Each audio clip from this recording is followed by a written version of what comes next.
from Swayze. It is a Friday night in the SEC from Swayze Field in Oxford, Mississippi. Game 2 of the weekend series between LSU and number 12 Ole Miss. Game 1 last night went the way of the LSU Tigers. And so the Rebels are trying to split the series while LSU trying to get an SEC series win. Alongside Matt McLaughlin, I'm Richard Cross, and we welcome you to college baseball on a Friday night. Beautiful night for baseball. This is how we got started last night. LSU taking advantage of early defensive miscues. 2 runs for the Tigers in the top of the first inning. Got off to a good start and made Ole Miss pay with that big base hit. But then the Rebels got things going with the long ball. Kevin Graham going deep the opposite way. Hayden Leatherwood staying red hot at the plate. His 6th home run of the year. And then late in the ball game, Jacob Gonzalez yanks one down the right field line. A 2-run shot that put Ole Miss ahead 4-2. But then in the top of the 7th inning, LSU got a big blow from Dylan Cruz. A 2-run jack that put LSU in front. They won it 5-4. And Matt, Ole Miss now trying to bounce back after LSU's win in game number 1. Yeah, we had a little bit of everything last night, but Ole Miss now lost 4 consecutive game 1s, and coming into this series, Doug Nikhazy's had to play a big role for them in really evening up these series in SEC play. And that is who Ole Miss will turn to tonight. Doug Nikhazy coming off arguably the best pitching performance of his career. Last week against Mississippi State in front of 13,500 people in Starkville. Complete game, 1 hitter, only allowed 3 base runners. He was outstanding. He was unbelievable, and for Ole Miss fans, that's a Mount Rushmore type performance, and that's why you're going to see big game Doug there. As we said at the Open, he's had to come in and play the role of stopper and keep Ole Miss in these series down the stretch, and he's going to have to be big again today, and he'll have to do that by working ahead, and you'll see a 3-pitch mix. He's got a fastball around 90, very, very good breaking ball, and a good changeup as well. 4-1 overall, sub-2 ERA in SEC play. Doug Nikhazy is 3-0 with a 0.7 earned run average. This LSU team loves to hit the long ball. They have swung it well all season long, 55 home runs. Trey Morgan, second on the team in hitting, leading the Tigers in SEC play, leads things off, followed by Dylan Cruz and Gavin Dugas, a couple of freshmen who are both in double digits in home runs. You see there in the 8-hole, Drew Bianco starting at second base, getting the start for the 2nd consecutive game. So it's time for baseball as Ole Miss sends Kevin Graham to left, T.J. McCants to right, and John Rice Plumlee to right with McCants in center. Bench, Gonzalez, Chatinier, and Cale Baker third to first on the infield with Hayden Dunhurst catching, and again Doug Nikhazy on the mound. Left-handed pitcher facing the left-handed hitter Trey Morgan to start things off, and he stays upstairs for ball 1. Underway. Temperatures right around 70 degrees as we get things started. Trey Morgan, the freshman from New Orleans. Numbers really good this year. 341. Takes high for ball 2. 2 balls and no strikes. Doug Nikhazy, a 4-pitch mix. He throws the fastball in the upper 80s, low 90s. Curveball, slider, and a changeup that has gotten better and better.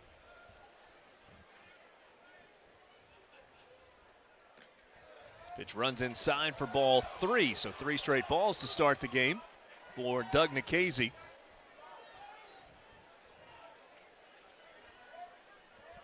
I'm not sure Doug Nikhazy found himself in many, if any, 3-0 counts in his last start against Mississippi State. He was working ahead pretty much the entire night.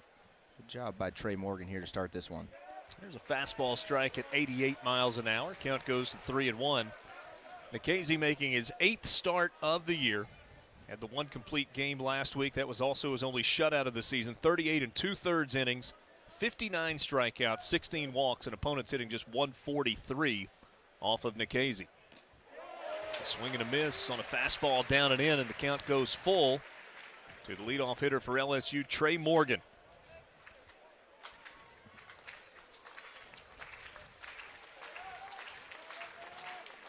LSU is a team hitting .270 for the year, but it's been tough offensively in SEC play. Just a .238 team batting average for the Tigers.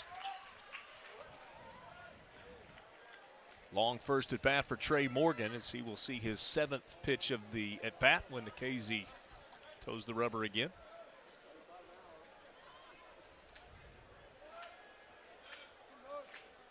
Ole Miss LSU one of 2 games last night in the SEC. You also had Arkansas getting game 1 against South Carolina. They're playing a doubleheader today in Columbia. Pitch misses low, and it's a leadoff walk to Trey Morgan. So a good at bat for the LSU first baseman, the freshman Morgan. That was a tremendous at bat for LSU to start this one. And for Nikhazy in this Ole Miss team, Ole Miss has struggled mightily out of the bullpen of late. They really need Nikhazy to work deep into these games, and that's a good start if you're this LSU lineup that's always dangerous with the long ball. Now Dylan Cruz. Cruz takes breaking ball low for ball 1. Cruz, the freshman from Longwood, Florida. It's been an outstanding first campaign for the LSU right fielder, including a home run last night. And he blasts this one down the left field line. It's hooking foul. Jumped all over that pitch, but a long strike for Dylan Cruz. Yeah, you saw Nikhazy go with that changeup in the 0-0 count, comes back with the fastball. And right, Cruz almost did exactly what he did last night. He took a fastball about belt high from Broadway and put it into the seats out in left field. He has a tremendous swing, and what a start to this LSU lineup with these freshmen. They've been very impressive. And Cruz hammers it to left field. So first and second with nobody out for LSU. Leadoff walk to Trey Morgan and a follow-up base hit by Dylan Cruz. You see this curveball just up in the zone, belt high right over the plate. Cruz does a great job just driving that ball in the left field, and he's seeing it extremely well. Now Jordan Thompson, the shortstop, comes to the plate for LSU. First and second, nobody out. Top of the first inning. LSU got 2 runs in the top of the first last night, aided by 3 first-inning errors from the Rebels. Tigers trying to strike first in game 2 of the series and set the tone early against Doug Nikhazy, who has been very, very stingy on the mound in SEC play.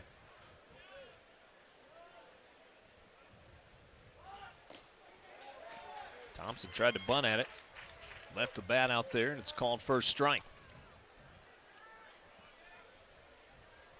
Freshman from Chula Vista, California. Got a couple of freshman California shortstops in the game tonight. Thompson for LSU and Jacob Gonzalez for Ole Miss, both having outstanding freshman seasons.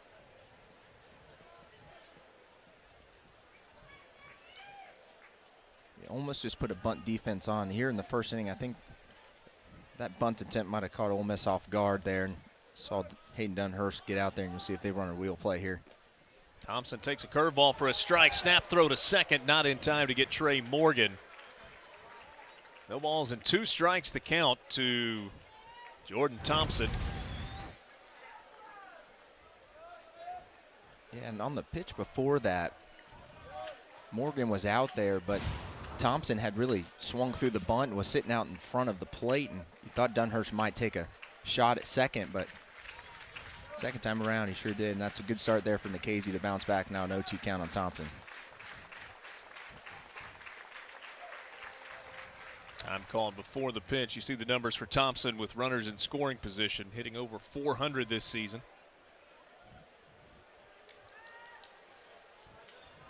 Big crowd tonight at Swayze Field. It continues to grow.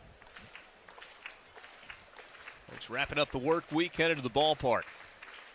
Hoping the rain will hold off until later in the evening. Looks like from a forecast standpoint it is going to do that. The 0-2. Fouled off. Another curveball from Doug Nikhazy.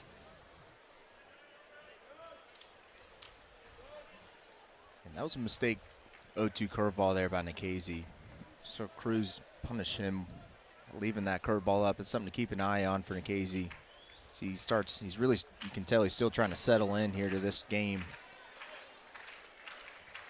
See if they go back to that curveball or changeup outside.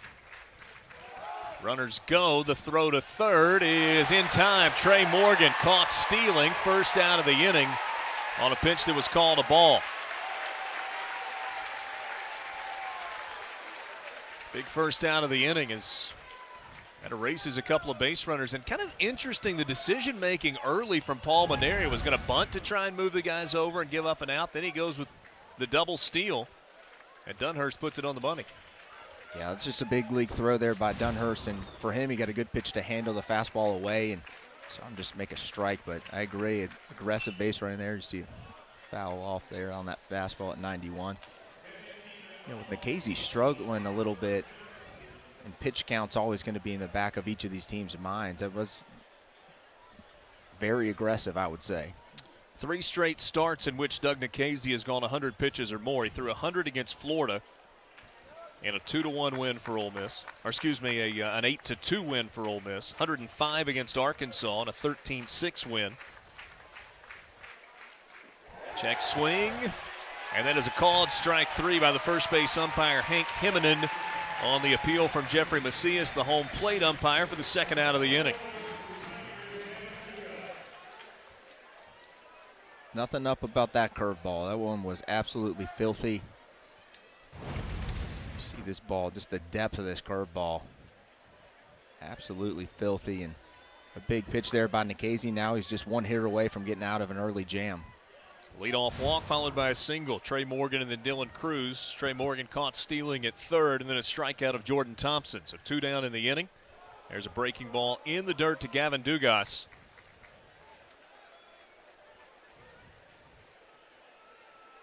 Dugas, the junior from Houma, Louisiana. See, the 10 home runs, he has really heated up in league play. 7 of the 10 home runs this season for Dugas have come against SEC opponents. Cruz in scoring position out at second. There's a strike to Gavin Dugas.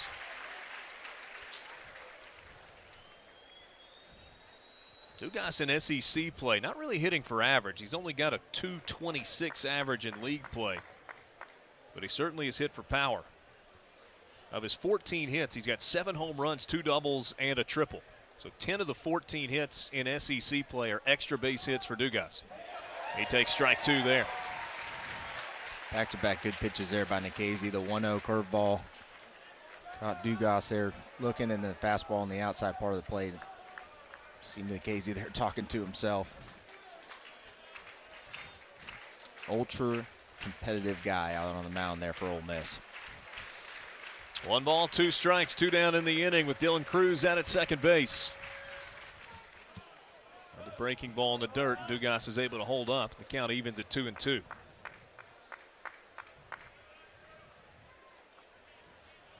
Told you a doubleheader today in Columbia, Missouri. South Carolina, after losing game 1 last night, beat Arkansas, last night beat them 6-2 earlier today. And because of the impending weather, they are playing game 3 right now in Columbia. 2-2. And now the count is full to Gavin Dugas. Some double up there on the 2-strike curveball down. Really good eye there by Dugas. We saw Thompson chase pretty much the same pitch in that previous at-bat. 2 outs, top of the first. Leadoff walk, followed by a single, a caught stealing, a strikeout, and now Gavin Dugas looking for a 2-out base hit to get LSU on the board. Full count pitch. And he pulls it foul down the third baseline. Out in front of the off-speed pitch that time.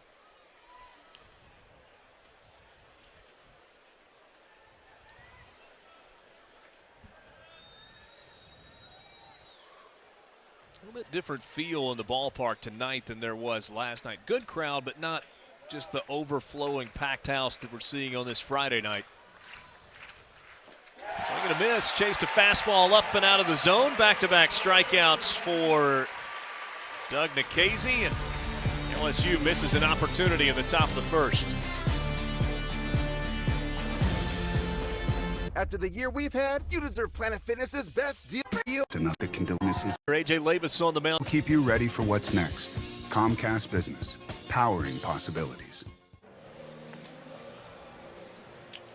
Junior right-hander A.J. Labus on the mound tonight for LSU from Fleming Island, Florida. 6'3", 223. Big guy on the mound for the LSU Tigers. Labus 2-0 on the year.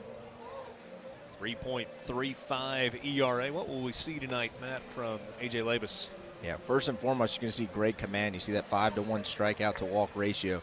Those are big numbers there out of your starting pitcher. And for him, he's an inning eater. In 8 of his 9 starts, he's gone at least 5 for his LSU club. And I think what's important for Labus is to work down in the zone. Just like last night, we saw a lot of run and movement from the fastballs from Marceau and Fontenot. This ball, his fastball's got a lot of run and a lot of sink to it. And those sinker ballers got to make sure those balls are down because Ole Miss is looking for it up.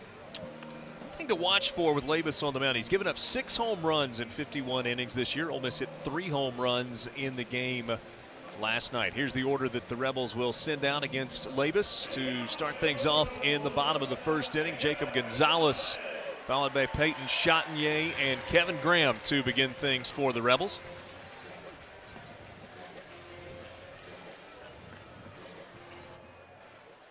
Gonzalez, Chatinier, Graham, followed by Hayden Dunhurst, Justin Bench, and Hayden Leatherwood. Leatherwood tonight the DH for Ole Miss. Left-handed bat against the right-handed pitcher. And Jacob Gonzalez, as he is wont to do, goes after the very first pitch that he sees. Fouls it off for strike 1.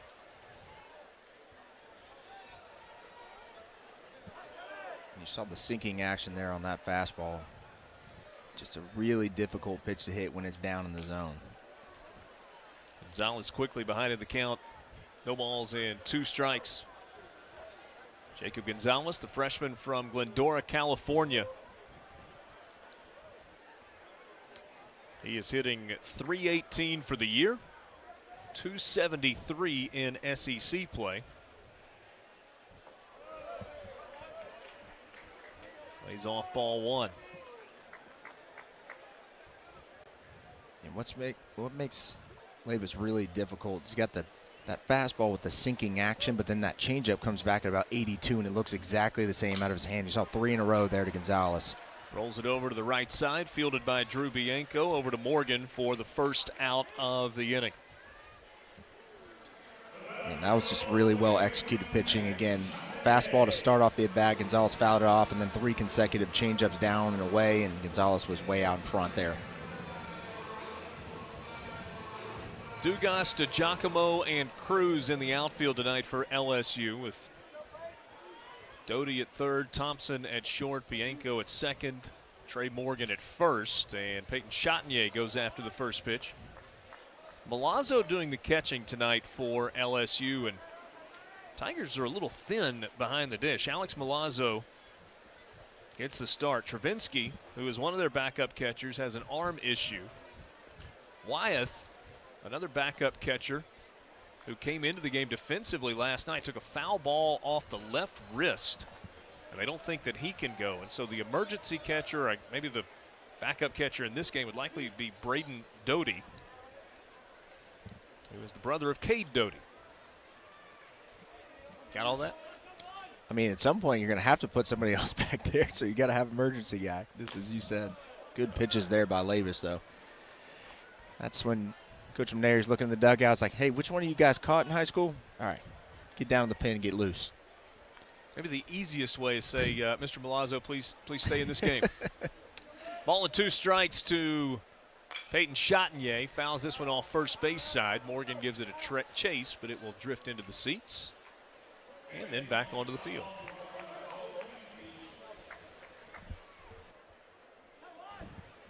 One out, bottom of the first inning. LSU got the first 2 men aboard in the top of the first with a walk and a single. Caught stealing, and then back-to-back strikeouts, though, ended the threat for the Tigers in the top of the first, and now Ole Miss after a leadoff ground out. Trying to get Chatinier aboard. Takes that pitch inside.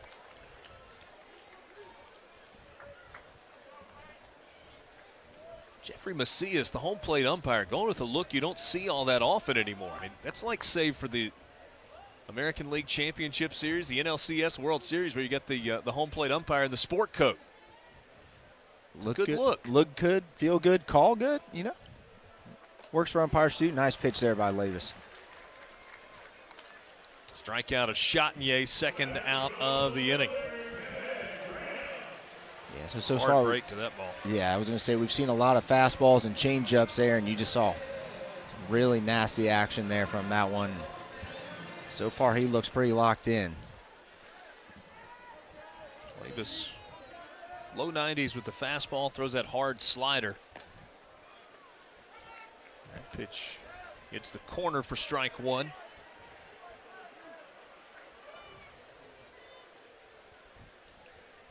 Kevin Graham hit his 7th home run of the season last night. 2 of his 7 have come in SEC play. The Rebel left fielder. And LSU will put the shift on with an 0-2 count. They'll bring the third baseman Doty to the right side of the second base bag. This ball's popped up on the infield. That's right where Doty just moved. He's called off by the shortstop, Thompson. And Ole Miss goes 1-2-3 in the bottom of the first. Good start on the mound for A.J. Labus. We are scoreless after 1. We'll be back to Oxford after this. From an early age, I felt I was meant for more in this life. Doug Nikhazy back out on the mound for the second inning. Had to labor a little bit in the first, through 21 pitches in the first inning. Able to come out of it, though, unscathed after caught stealing. LSU went with a double steal with first and second and nobody out. Trey Morgan was thrown out at third. Jordan Thompson and Gavin Dugas both struck out swinging to end the inning. And now Cade Doty starts things for LSU in the second, and he takes a first pitch strike.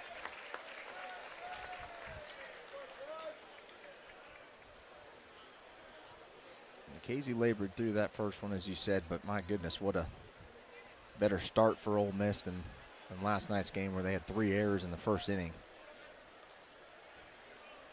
I always want to try to get these games underway clean, and so far both pitchers seem to be settling in now.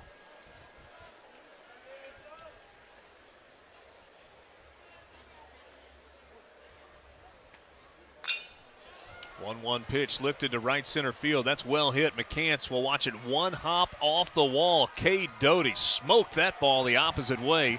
It's a leadoff double for LSU, their second hit of the game. Yeah, this is a really good piece of hitting by Doty. Watch his fastball up and away. Keeps his body back, just throws his hands towards the right center gap and drives that ball one hopper off the wall and absolutely smoked that ball to the gap. So the leadoff man on for the second consecutive inning for LSU as Giovanni DiGiacomo comes to the plate for the Tigers. Jeffrey Macias has his helmet break temporarily, puts it back on.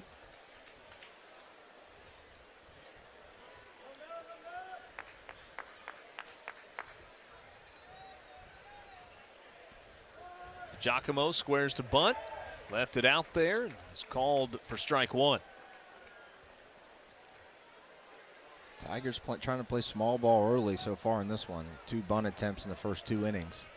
See if they keep it on. Or Baker was crashing on that bunt. Sometimes when you see the first baseman crash like that, you call a slash bunt. See if LSU goes with that or see if they try to get it down. Giacomo again squares early, pulls back, and takes ball one. Feels like this is a function of just how well Doug Nikhazy has pitched. You know that the scoring opportunities based on the numbers are limited. And so LSU trying to get a run early. It did not work out for them in the first inning.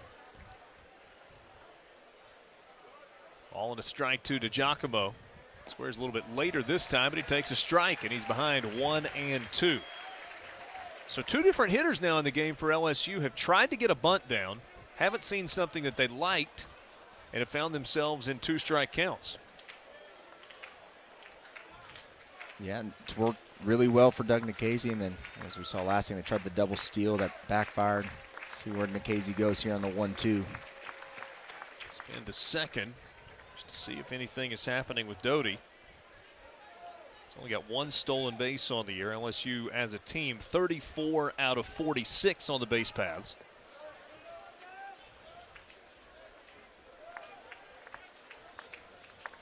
Casey more than anything trying to keep Doty honest out at second base.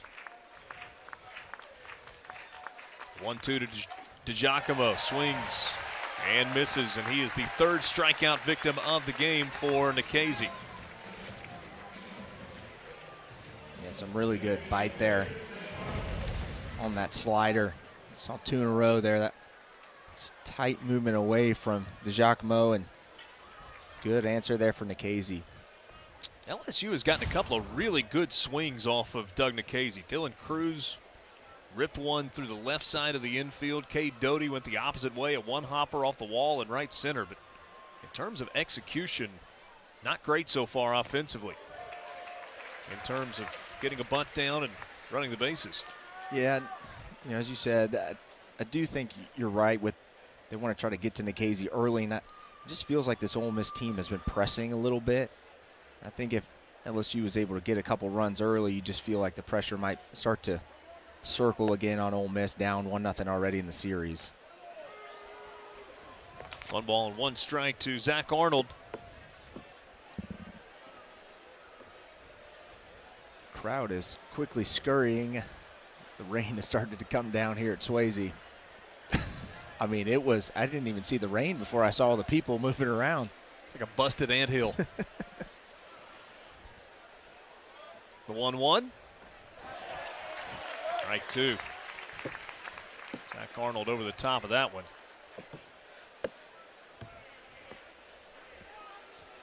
Most everybody that looked at the forecast probably brought a rain jacket.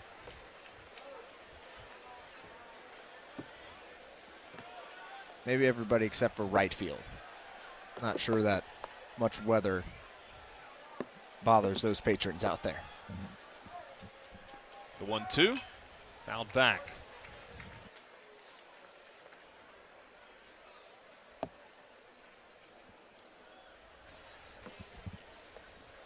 Yeah, so you saw Nikhazy on the 1-1, went with the fastball. Arnold probably wants that one back. That curveball that he swung over was one that Cruz belted into left field, and then Nikhazy goes back with a fastball. He's able to fight it off.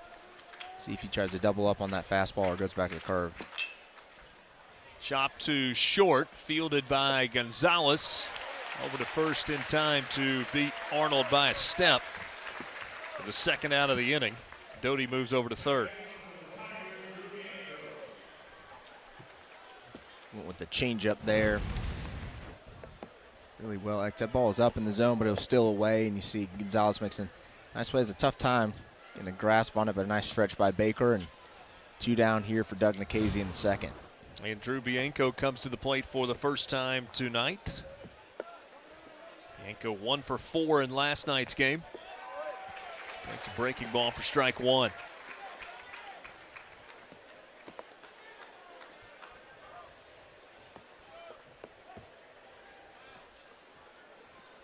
Certainly not a guy that needed a tour when he got to the ballpark. Out back, and it's 0-2. Fastball up a little bit there.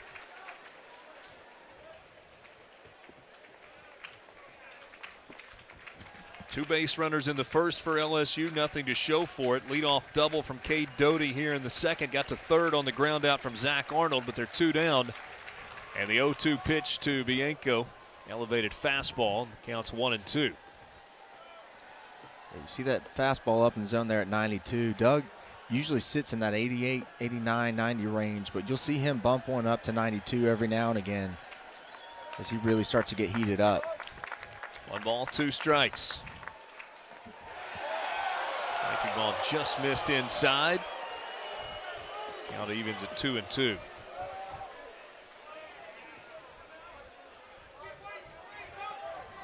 40th pitch of the game coming for Doug Nikhazy, so a little ahead of the pace that you would like to see from him at this point of the game.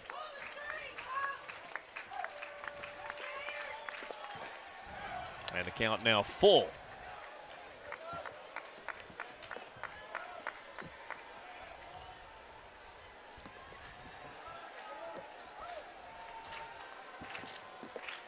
Nikhazy can throw those off-speed pitches in any count. See if he goes back to it or challenges him again with a fastball. That pitch just missed. Breaking ball that I guess was up. And Drew Bianco draws the full count walk. Runners at the corners with 2 down here in the second. Well, the 1-2 curveball I thought was a bit in and up, and that one might have been up, but it was awfully close. You see Nikhazy a couple steps already back to the Ole Miss dugout. But a big spot here early in the game. Alex Milazzo, catcher, 9-hole hitter, takes ball 1. Milazzo hitting just 158 on the year. In SEC play, Milazzo has appeared in now 11 games. It's his 9th start, but he's hitting just 118. 2 hits in 17 at-bats in league play for Milazzo. And he takes a strike. The count evens at 1-1.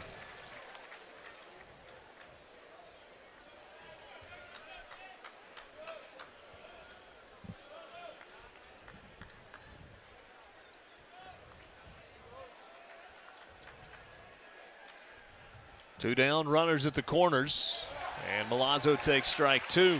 Fastball on the outside edge. And those were just 3 challenging fastballs in a row for Nikhazy. 1-2 count against Arnold. He threw him a changeup. See if he goes to the changeup or he keeps challenging him.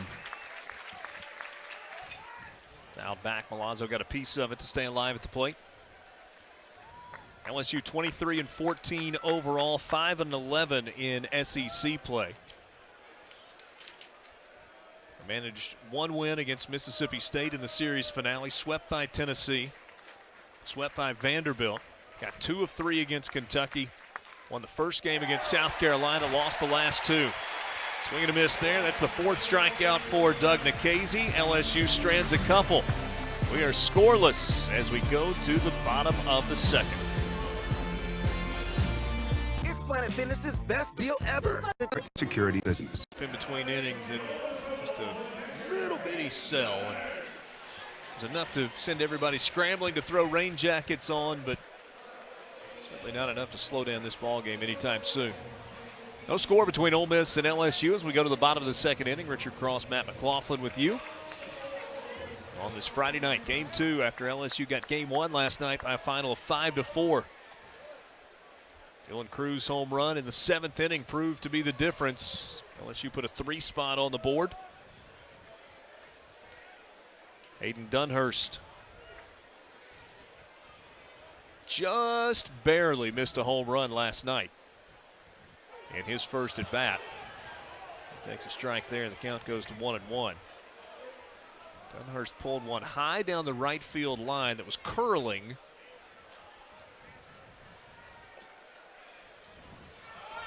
Takes strike 2 there. Hayden Dunhurst thought it was a home run. Mike Bianco asked for a review. Got it, but the call on the field of foul ball was not overturned. LSU shifts defensively with 2 strikes.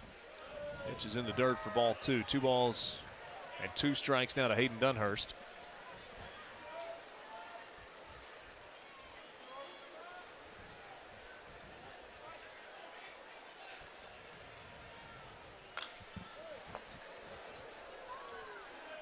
You look at the 4 infielders kind of to the right side, back behind the second base bag. They're right in the middle of your screen. That's actually the third baseman, Cade Doty. They leave Thompson in his normal shortstop spot.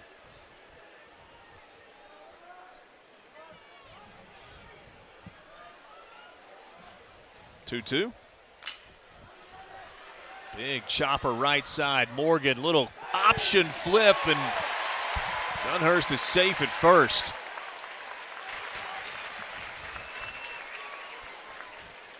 Tell you what, that was a great play by Morgan. I guess Labus he just missed the bag, or Dunhurst was really getting down the line, but watch this just backhand play by Morgan. Really, yeah, you see Labus just unable to get his foot down, but tremendous play by the first baseman, Morgan. Labus punched at the bag, and then when he got it the second time, it was not quite in time to get Dunhurst. Thank him and the first base umpire. So first base runner for Ole Miss, an infield single for Dunhurst. Ball runs inside, and it nicks Justin Bench. What else is new? Death taxes and a Justin Bench hit by pitch, right? 13th time this year that Justin Bench has been hit by a pitch. So a little bit of an unfortunate start to the inning for LSU. Big chopper on the infield where they are unable to get it out, and then Justin Bench hit by the pitch. So now the Rebels trying to strike first in this game. Hayden Leatherwood, who has been red hot for Ole Miss over the last 2 weeks. 5 of his 6 home runs on the year have come in Southeastern Conference play. And they've all come in the last 3 series.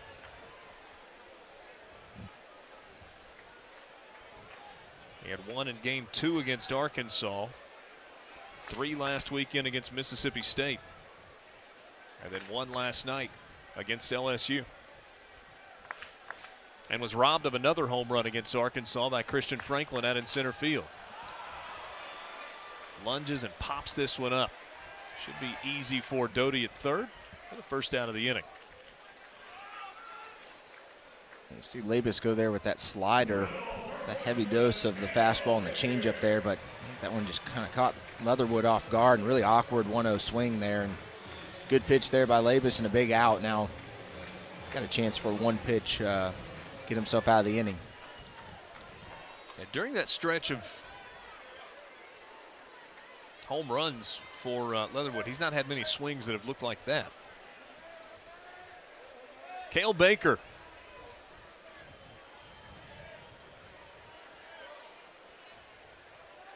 Three for 5 last night for the Rebel first baseman. He takes a first pitch strike. Baker scored a run as well.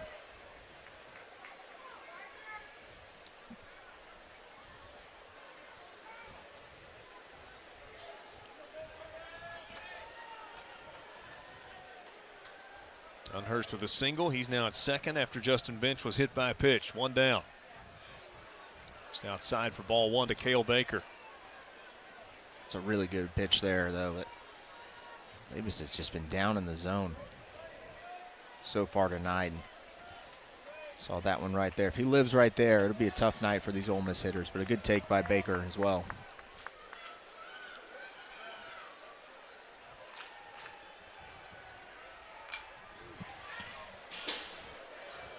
Nice grab off the ricochet.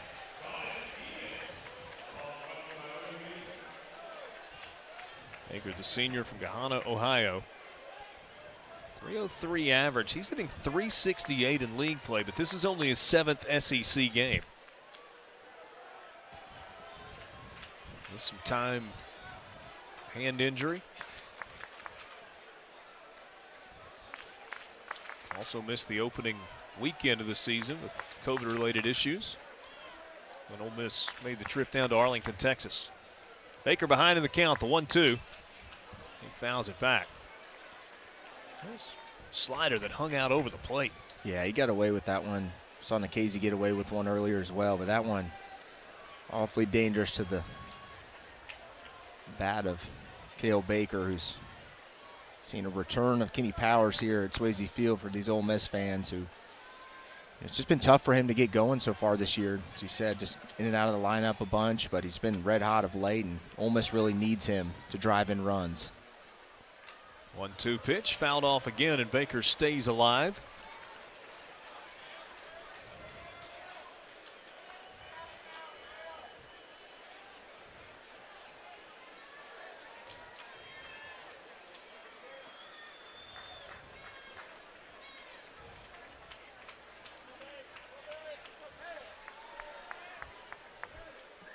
Scoreless in the bottom of the second. Ole Miss with its first 2 base runners of the game. Dunhurst at second base and Justin Bench at first. Baker hits it on the ground to third. Doty steps on the bag, throws across for the double play to end the inning. Pitcher's best friend, Labus, gets Baker to ground into the double play. All zeros through 2. After the year we've had, you deserve Planet Fitness's best deal ever. Super free! Super free! Get your first month free, no enrollment, and then only $10 a month. Cancel anytime. It's a one-time deal and it ends tomorrow. Super free! Super free! Your first month free, yeah! Jumpstart your summer in our clean and spacious clubs. America, your fitness is essential. Join now and get ready to feel Super free! Super free! with your first month free. No enrollment, cancel anytime. This one-time deal ends tomorrow. In business, it's never just another day. It's the big sale or the big presentation, the day where everything goes right, or the one where nothing does.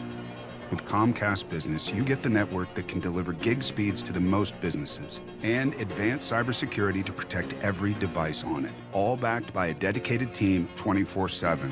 Every day in business is a big day. We'll keep you ready for what's next. Comcast Business, powering possibilities. Scoreless through 2 between Ole Miss and LSU. This was how the bottom of the second ended. Ground ball left side, 5-3 double play. Yeah, and watch Trey Morgan's footwork here at first base. You'll watch him shift at the very last second. You see that footwork right there? That is textbook. He made 2 really professional plays at first base in that last half inning. That backhanded flip to Labus on the chopper, and that one right there, just it's hard to do it any better than that. And again, it's one of those things that you don't even notice really as you're watching a game because he makes it look so easy, but that's a ton of reps that you got to do over there to read the ball coming out of Doty's hand at third base. And again, just been very impressed with his abilities over there at first base. And now Trey Morgan, well, he turned his back and thought he might be about to get hit by a pitch, but all broke in. All one. That fooled Morgan a bit there. Walked in his first at bat, and he's ahead in the count here, 2-0.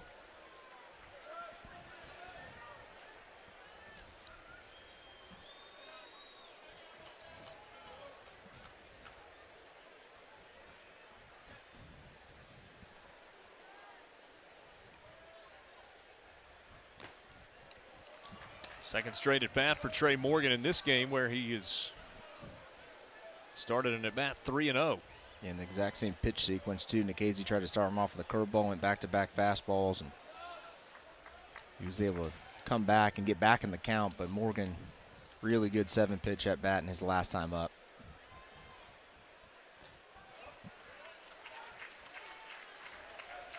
Morgan takes the strike there. 3 for 5 last night. Trey Morgan riding an 8-game hitting streak.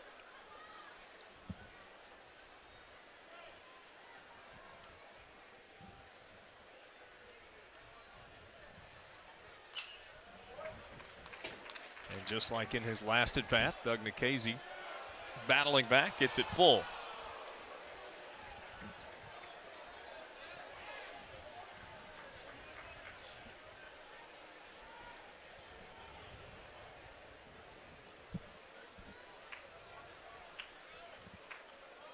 Full count, bases empty, top of the order, Trey Morgan. Ground ball up the middle, behind the back, just under the glove of Jacob Gonzalez. 4th hit of the weekend for Trey Morgan.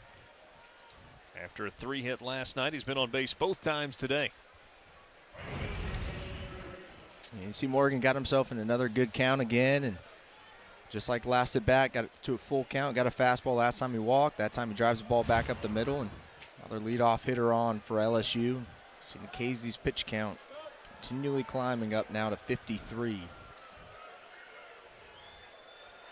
3 straight innings, LSU has had the leadoff man on base. There's a swing and a miss from Dylan Cruz. That was a make a 2-0 swing from Cruz. Hit his 3rd home run in SEC play last night, sitting at double digits with 10 on the year.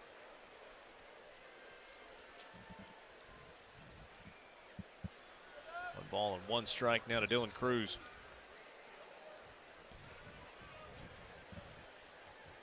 Trey Morgan over at first base, 2nd on the LSU team in stolen bases. He is 9 of 11. Caught stealing once tonight already by Hayden Leatherwood. 2-1 now to Cruz.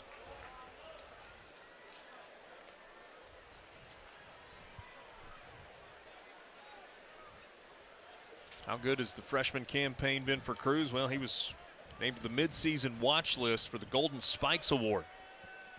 45 players nationally to be added to that list. 2-1.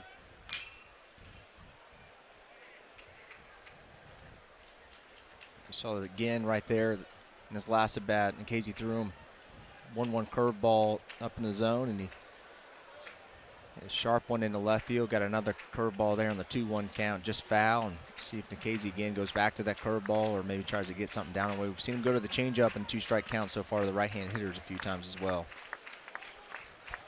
2-2. Fouled back.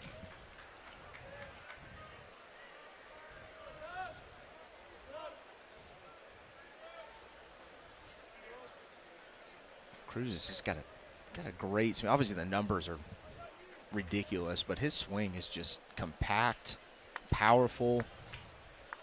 Just pretty much mechanically, it's exactly what you would want to teach a young kid, and it's just fun to watch swing the bat. See Nikhazy check Morgan there at first base.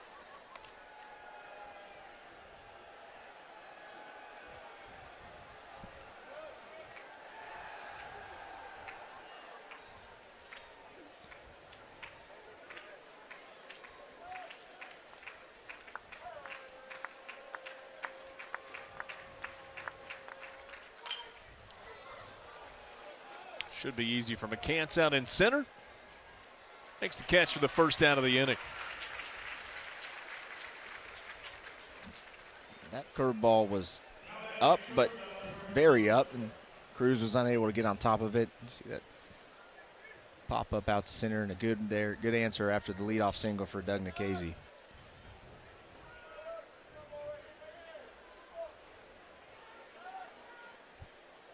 Single up the middle on the ground for Trey Morgan to start the inning. And then Cruz flies to center. So Jordan Thompson bats for the second time in the game. He struck out swinging his first time up.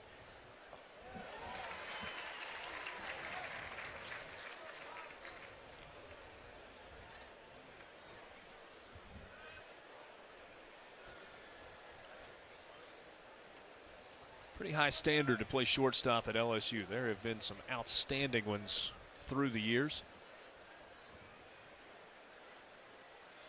I think they like what they've got in the freshman Jordan Thompson. Just 6 errors defensively so far this year. He's hitting .285 with 5 home runs and 18 runs batted in.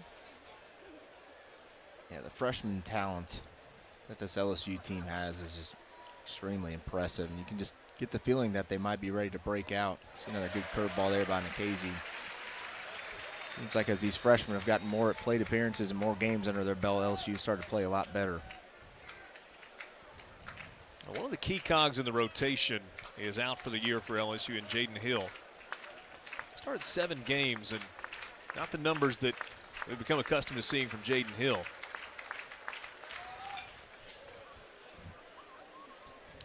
Got a .667 ERA and a 2-3 record and just shy of 30 innings of work. When he is on, maybe the best changeup in college baseball. But he was not able to throw that as consistently this year. Tough break, though, for LSU. Swing and a miss, throw from the knees to second base, not in time to get Trey Morgan. So a stolen base, but a strikeout for Jordan Thompson, and that is the second out of the inning. I'll tell you, good curveball there by Nikhazy. Morgan got a really good jump, but what a throw by Dunhurst from his knees. Again, Morgan got a great jump on and off speed pitch, and it was still very close there at second base. 5 strikeouts now for Doug Nikhazy. He's allowed 3 hits in the game. 10th stolen base of the year for Trey Morgan. Big swing and a miss for strike 1 to Gavin Dugas. 1 for 5 with the strikeout last night, 0 for 1 so far tonight. Struck out for the second time of the series to end the first inning. Also the second time that he has been at the plate with a runner in scoring position, and he's got 38 runs batted in on the year.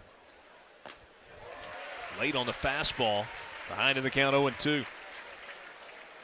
He doubled up there in the elevated fastball. See that velocity now sitting kind of right there in that 91-92 range for Nikhazy, and just makes that breaking ball awfully difficult when he's got that kind of velocity working for him in a given start.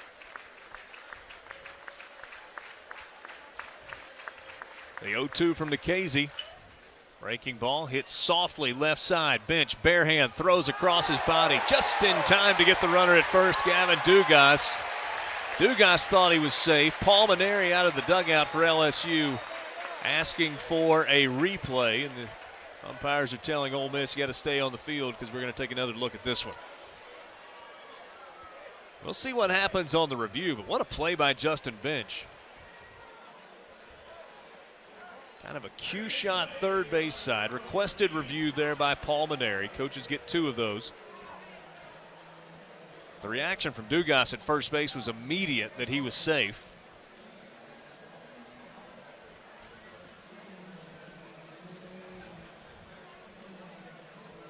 Umpires connect with the replay center in Birmingham at the SEC headquarters. Scoreless ball game. This is a big decision also. If Dugas is safe, LSU will have runners at the corners with 2 out, and Cade Doty coming to the plate, who's tied for the team lead and runs batted in.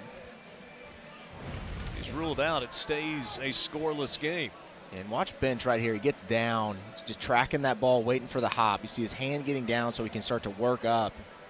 He looks out to me. As you said, just a great play by Bench. Technically sound there over at third base. Talked a lot about Ole Miss's defensive woes throughout the course of this year, but that was a big-time play there by Bench. You were confident in that. He looked out, but say it with enough conviction, I guess. You know, you might be right, but we'll see. The umpire's got a couple good shots of it. You know the buzzwords. Indisputable video evidence to overturn the call on the field, which was out in real time by the first base umpire, Hank Hemminen. Jeff Macias over there sweating up a storm, maybe regretting the decision to go with the wool blazer tonight. I don't know. The temperature's going to be dropping still throughout the course of this night, but still looking sharp. All right, so the replay is over. We will quickly get the decision.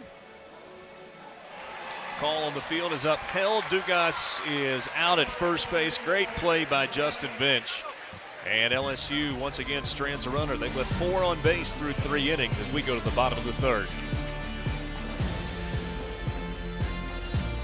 After the year we've had, you deserve Planet Fitness's best deal ever. Super free, super free. Get your first month free, no enrollment, and then only $10 a month. Cancel anytime. It's a one-time deal and it ends tomorrow. Super free, your first month free, yeah. Jumpstart your summer in our clean and spacious clubs. America, your fitness is essential. Join now and get ready to feel Super free, super free. with your first month free. No enrollment, cancel anytime. This one-time deal ends tomorrow.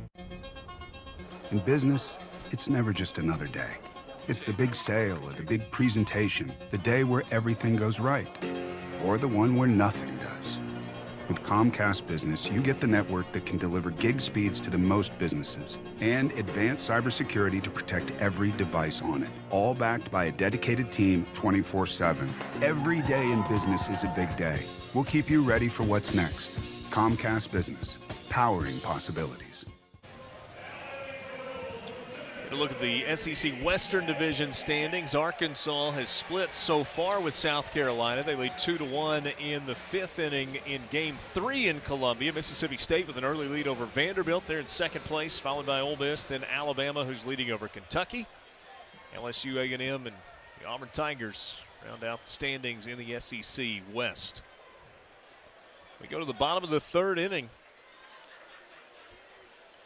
A.J. Labus in much better shape from a pitch count standpoint than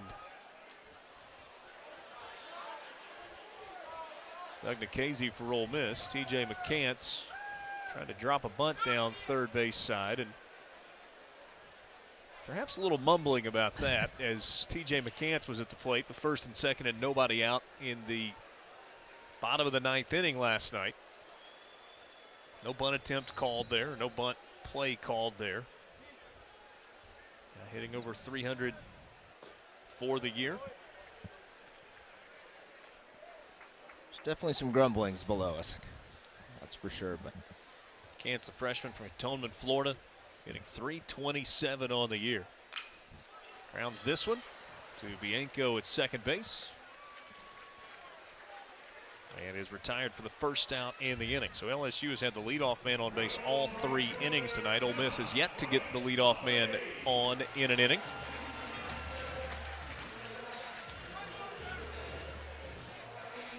yeah, McCants got the barrel on that. That fastball, though, some good life. Started really on the inside part of the plate and really right at McCants' knee and came back to the inside part. Good pitch by Labus.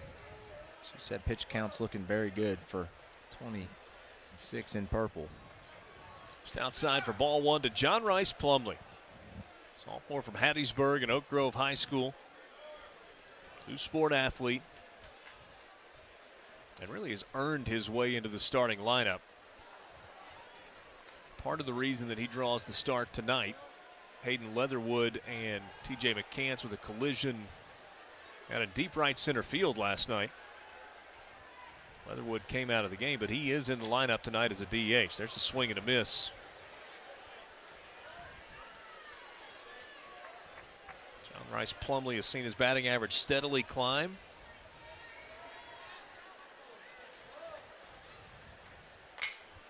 Grounds this one left side. Thompson throws it across in time to get Plumlee, who obviously runs well. Good stretch over at first from Trey Morgan for the second out of the inning.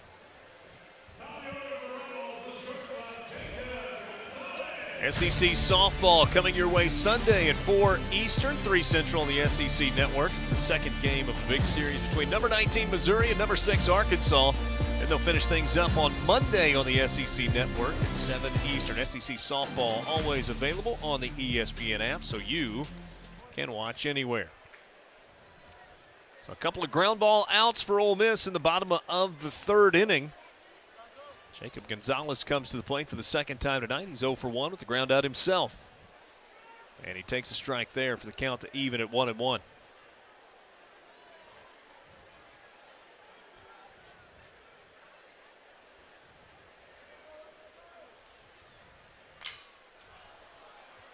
In the air to shallow left field in foul territory. Dugas slides with that wall closing in on him.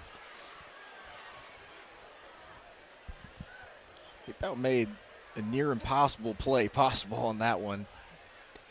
Saw him start his slide early once he hit the turf, and that was almost a really spectacular play there by Dugas. But a 1-2 count now for Labus with a chance to get out of the inning. Kind of protecting himself with the slide. If he takes one more step, maybe he gets there. Maybe one of those where discretion is the better part of valor. 1-2 pitch line foul the opposite way, heads up.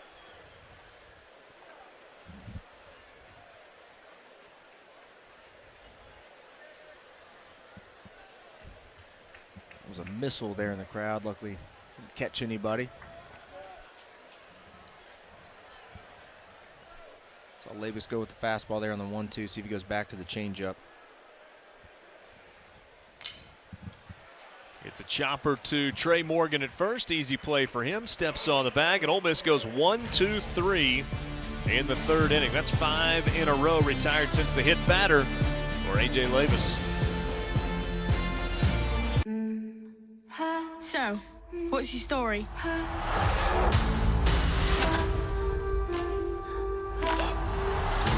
I found my new signature piece. How'd you like it? I'll take it from here.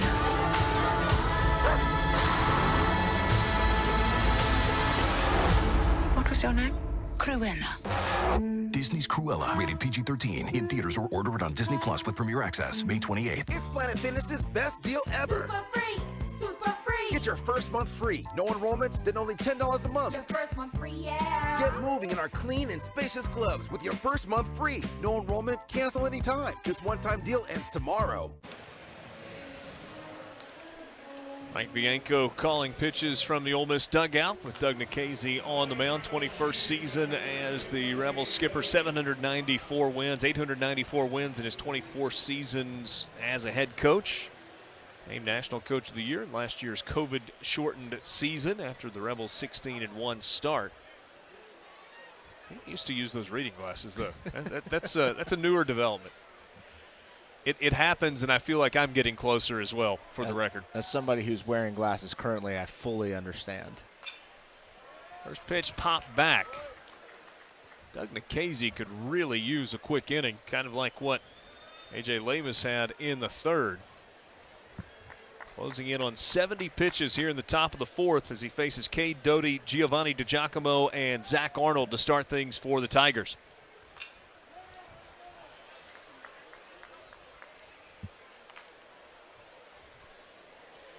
Yeah, not only that, they've just been high stress pitches as well. He's had guys on second in every inning, whereas Labus has just kind of cruised through the order for Ole Miss. And he said Nikhazy is going to have to try to work more efficiently here if he wants to continue to go deep in the game.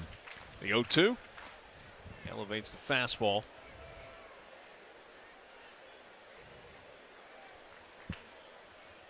Cade Doty's got 9 home runs on the year, only 1 though in SEC play. With the 38 runs batted in.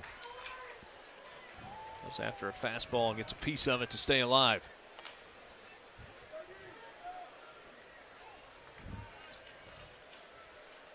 You see Nikhazy double up on that elevated fastball, trying to change Doty's eye level.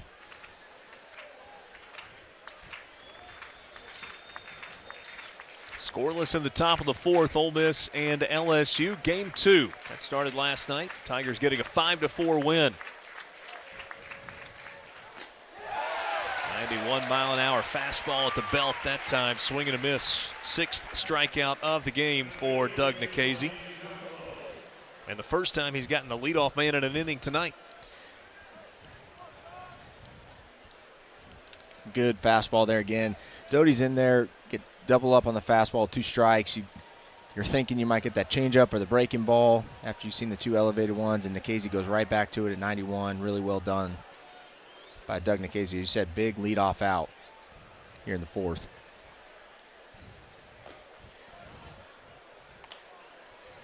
First pitch to Giovanni DiGiacomo, misses for ball 1. Struck out swinging his first time up. That was the first out in the second inning. That's after DiGiacomo showed bunt a couple of times, failed to get it down.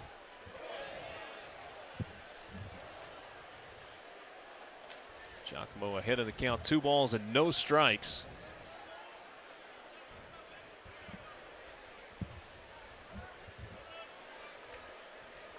Giovanni DiGiacomo back out in center field. This is just the 14th game that he's played in. Has battled some injury this year.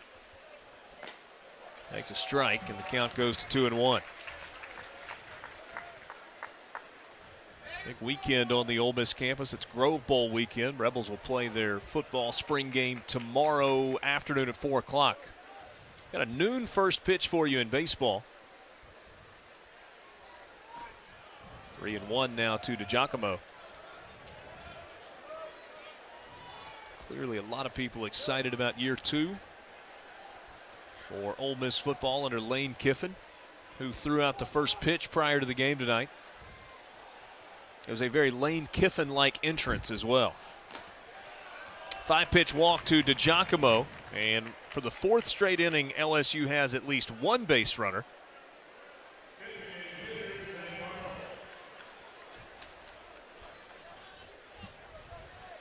Palmineri, 15th season at LSU, won it all in 2009, 4 times named National Coach of the Year.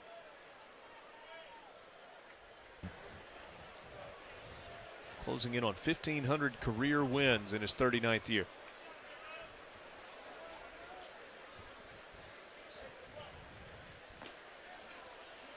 So Lane Kiffin went out to the right field bullpen and got loose before his first pitch, and then when it was time for him to throw it, he took the slow walk from the right field corner bullpen all the way to the mound. And he didn't wait for him to be introduced or anything on the mound. He just got up there and threw it once he got there to John Rice Plumlee.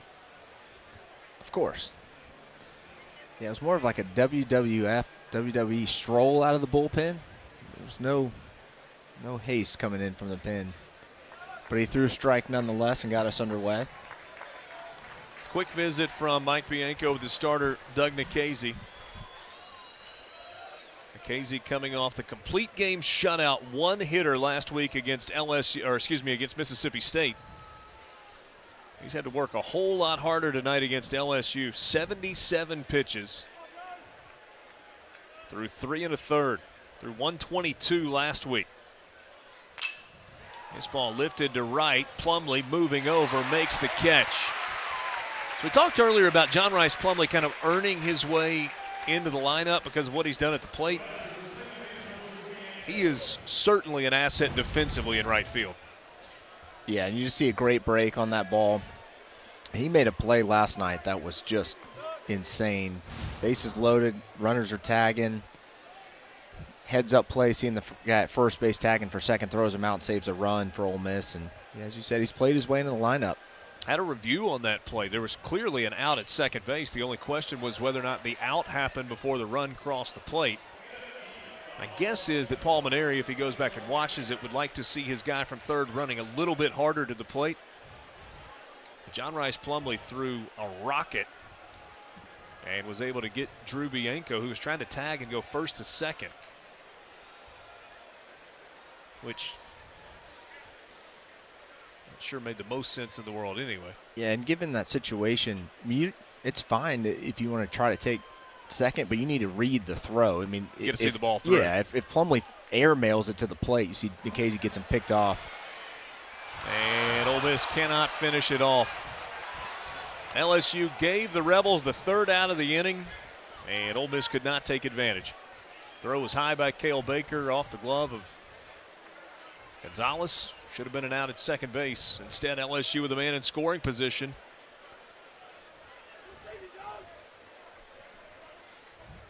And the fourth inning in a row where LSU has had a runner in scoring position, but Baker did a good job creating a throwing lane on the pickoff there, just airmailed it to second base. And that gets scored as a stolen base. That's put an generous asterisk next to that one if you want to, because a good 90-foot throw base to base, and the Rebels are headed to the plate to hit. Swing and a miss for strike two to Drew Bianco. Walked his first time up, now behind in the count 0-2 with 2 down in the inning.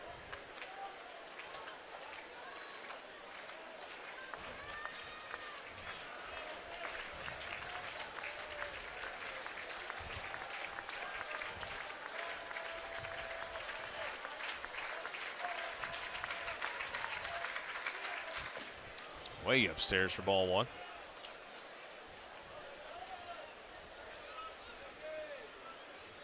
And you wondered just how much juice Nikhazy would have. I mean, 122 pitches just a week ago, I guess less than a week ago. It's always tough to bounce back from those extended outings like that. The 1-2. Swing and a miss. Good breaking ball there from Nikhazy. Bianco goes down swinging. 7 strikeouts now for Nikhazy. Still scoreless as we go to the bottom of the fourth.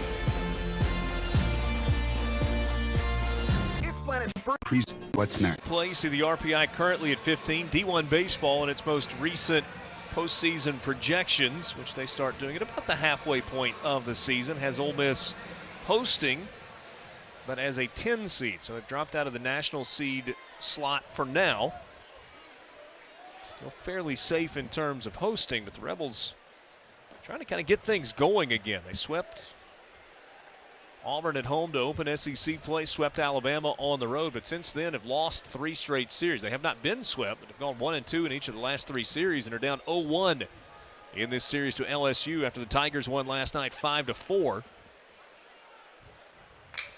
Ground ball right side, Chatagnier has it fielded by Bianco. One hopper not in time to first base. Bianco had to take a really deep angle just to get to that ball. And really wasn't able to get much on the throw. So a leadoff single for Chatagnier. Yeah, it's good baseball all the way around, though. You see Chatagnier try to take that ball into the hole over at second. You see Bianco making a really nice play and a great pick by Morgan at first base, but Chatagnier run down the line. Ole Miss now with the leadoff guy here in the fourth.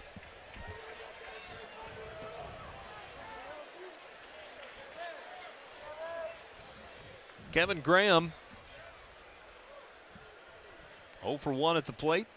Popped out his first time up. Graham had a home run last night for the Rebels. Just an absolutely packed house tonight at Swayze Field, but it's a crowd that's got a little bit of nervous energy to it. Kind of still looking for that first big hit or maybe a run on the board for this place to really explode. It has not so far.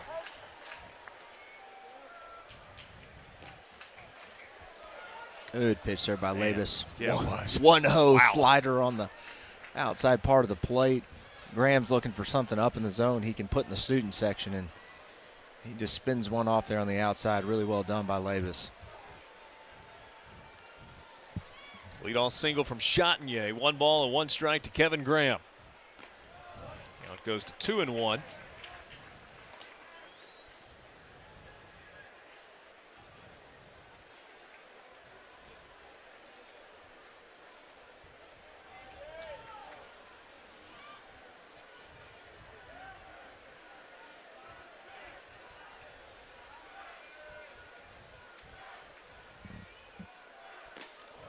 And now 3-1. See where Labus goes here. We saw him pitch backwards on the 1-0 count, but now down 3-run, runner at first base. See if he maybe gives Graham a changeup here. He challenges him there with the fastball. 3-1 pitch, lifted over Bianco at second, out into shallow right field. Chatinier hits the bag at second. He's headed to third, slides in head first. Ball gets away, and he's safe.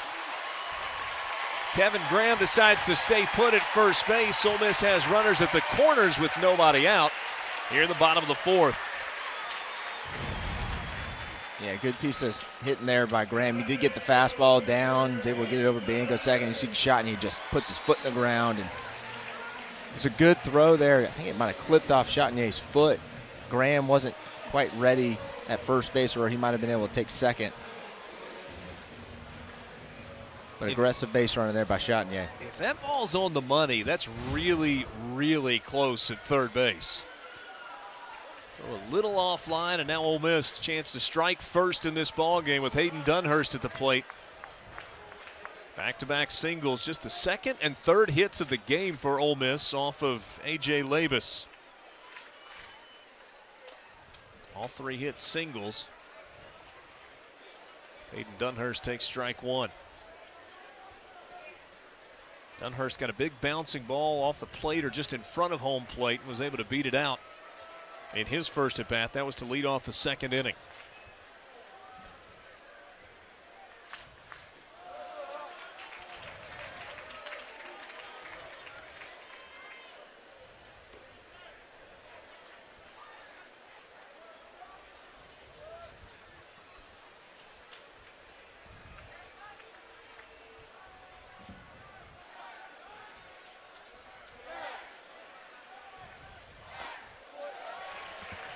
Two and one now to Dunhurst.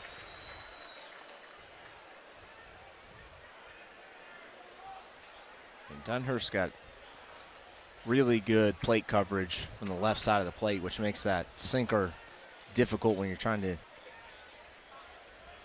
maybe get a pop-up or something like that for Dunhurst. He's looking for something maybe he can pull on the ground through the hole on the second base side. Popped up left side of the infield. Should be easy for Doty. Actually, he's going to be called off by Thompson, the shortstop. That is a big first out in the inning. Good pitch by Labus. He got Dunhurst to lunge at one. Yeah, Dunhurst read fastball out of the hand there, and you could see him go back to the dugout, tapping his helmet, basically saying, my bad. With guy on third base, less than 2 outs. He was really overly aggressive there. In a plus count, got a change up down, and good pitch by Labus, so now he finds himself 1 pitch away. Justin Bench hits it on the ground to short. Chance for 2. Quick transition. Bianco over to first off the feed from Thompson. That was the 1 pitch you were talking about. Bench goes after the first pitch. A tailor-made double play. And Ole Miss misses an opportunity in the 4th. Yeah, big time play here by LSU. Ole Miss threatens early, but see great turn by Bianco. LSU coming to the plate, still 0-0 as we head to the top of the 5th.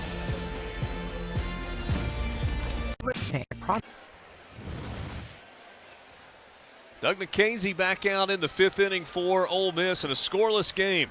Rebels and the LSU Tigers. LSU won 5-4 last night. Ole Miss trying to even the series. LSU trying to get a series win. And it has been a game of missed opportunities for both teams. LSU in the 1st inning had 1st and 2nd, nobody out. They had a runner at 2nd with nobody out in the 2nd inning. They had a runner at 2nd with 1 out in the 3rd inning. Got a runner to 2nd in the 4th inning. So LSU is stranded 5 through 4 innings. Ole Miss is stranded 2. Rebels had runners at the corners with nobody out in the 4th, 1st and 2nd with nobody out in the 2nd. Yeah, and that combined 0 for 11 at the plate with runners in scoring position. Yeah, it's a theme for this Ole Miss lineup over the last few weeks. Just too many runners left on base, but that inning in particular is going to sting. So you had Graham get the single shot, and beats a throw. The ball gets away. Graham doesn't get a read on it and goes to 2nd, so he stays at 1st. Labus gets the pop up. Graham's still in 1st place and has the double play still available to him, whereas it would have been a 1-0 Ole Miss lead. This ball lifted into shallow center field. A leadoff base hit for Alex Milazzo, the 9-hole hitter. Leads things off with a base knock. 4th hit of the game for LSU off of Doug Nikhazy. Yeah, good swing there by Milazzo. Got just enough. Nikhazy got him there at the breaking ball to start it and got a fastball. And they will serve that one into center field. And again, Nikhazy's got to work out of the stretch. He's had to do that every inning so far. And in 4 of 5 innings, LSU has had the leadoff man on, and that just leads to a lot of pressure pitches. Yeah, pitch count's one thing, but stressful pitch count is kind of where Doug Nikhazy has had to live for the entire game. Yeah, it makes 85 pitches feel like 185 pitches sometimes, but Nikhazy's a gamer. He's keeping his team in it so far. He's got a tall task now with Morgan, who feels like he's accounted for half of those 85 pitches, whose 2 plate appearances. Big swing and a miss as Morgan is behind 0-2. So opposite the first 2 at-bats of the night for Trey Morgan, the LSU first baseman, where he got to 3-0 both times.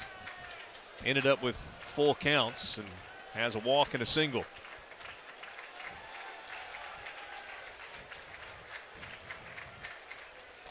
Swing and a miss on 3 pitches there.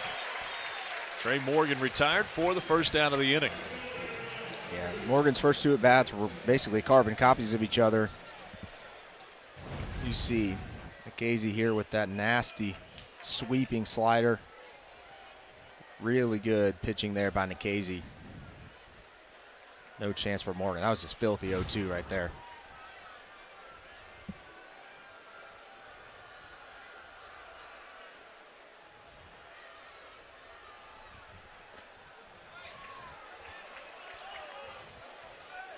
First pitch misses outside for ball 1 to Dylan Cruz.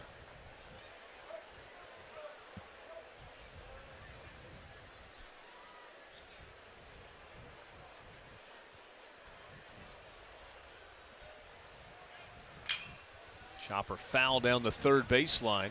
Count evens at 1-1.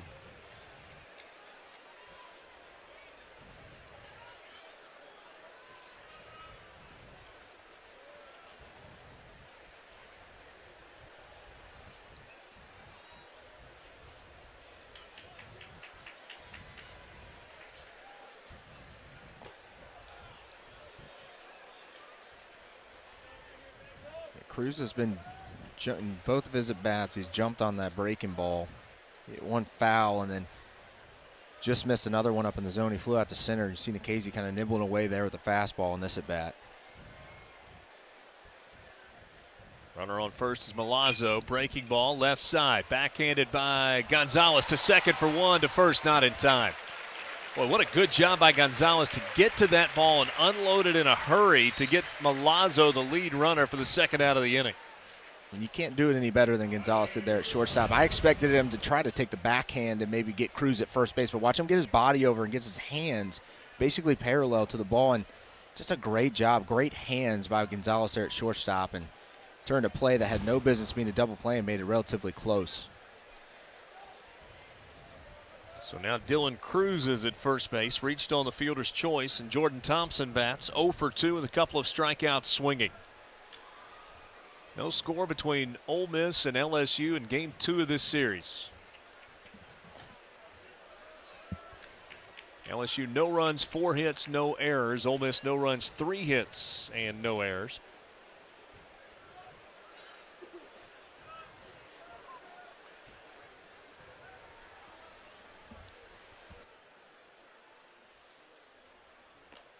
Big swing and a miss from Thompson there.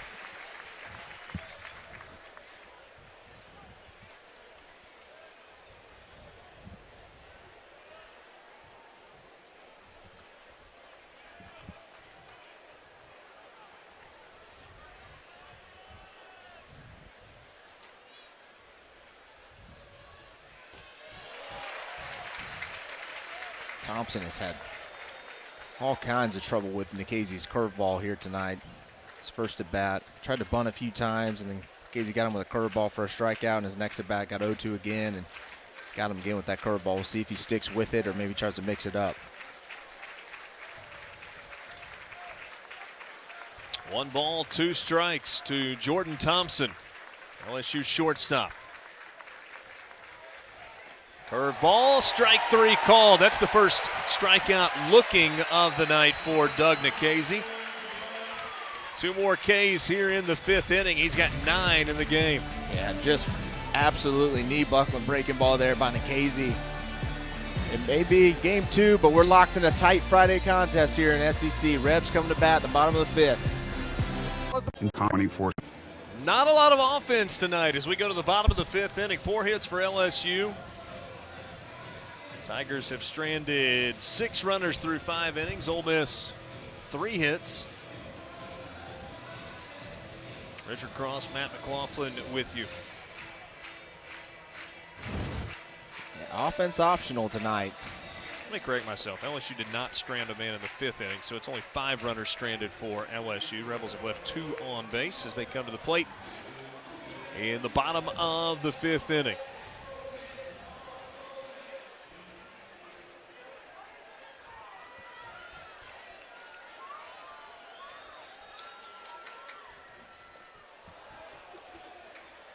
See Leatherwood grimace there after that swing, after taking a shot to the leg in a collision, as we mentioned earlier last night. Something to keep an eye on. Good pitch. Tough pitch there for Leatherwood. Good pitch for Labus. Well, that's the first time tonight that Jeffrey Macias has expanded the zone like that to the chalk of the batter's box. Leatherwood behind 0-2. Wow. I mean, that was an 0-2 gift if Leatherwood was geared up ready for a fastball, but with Milazzo standing up like that, you rarely get that call. A good pitch there by Quick. 3-pitch strikeout there by Labus nonetheless. And I mean, pretty good pace going in this game, but right. Macias just decided it's time to keep moving things along. Wow.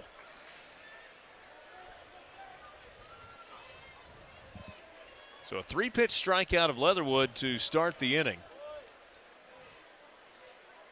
And now Cale Baker.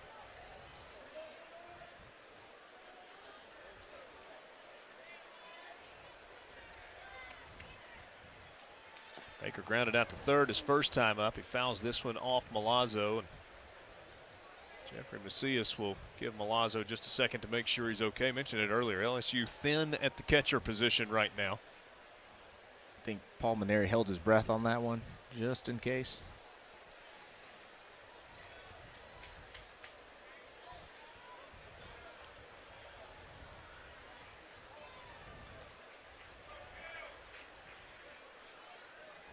One to Cale Baker. It's a high fly ball to center field, but should be easy for DiGiacomo moving over into the right center field gap. And 2 quick outs. But Labus has really set himself up to go deep into this ball game, sitting on 58 pitches in the bottom of the 5th inning. I mean, in comparison, you're talking about Doug Nikhazy at what, 94, I think?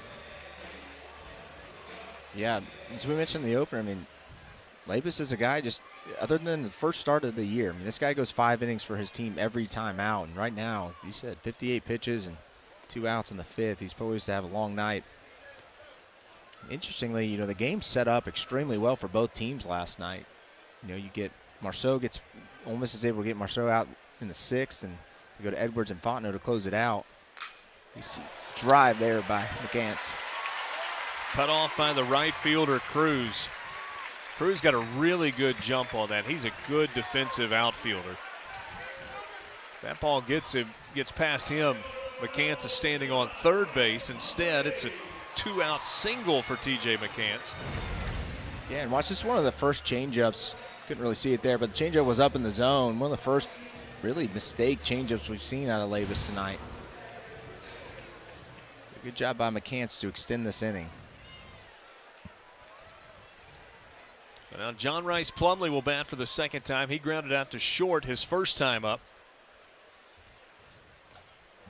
Goes after the first pitch, off speed, and gets a piece of it, foul tip strike.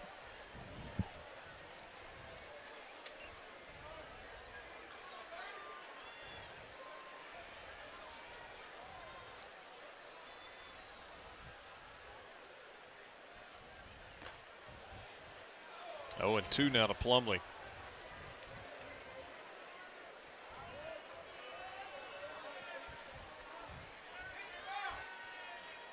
Labus started 10 games and made 13 appearances in 2018. Last year in the shortened season, he had 4 starts for LSU. 9 starts, and he's just been a model of consistency. He had a 3.48 ERA as a freshman, 3.55 last year, 3.35 this year.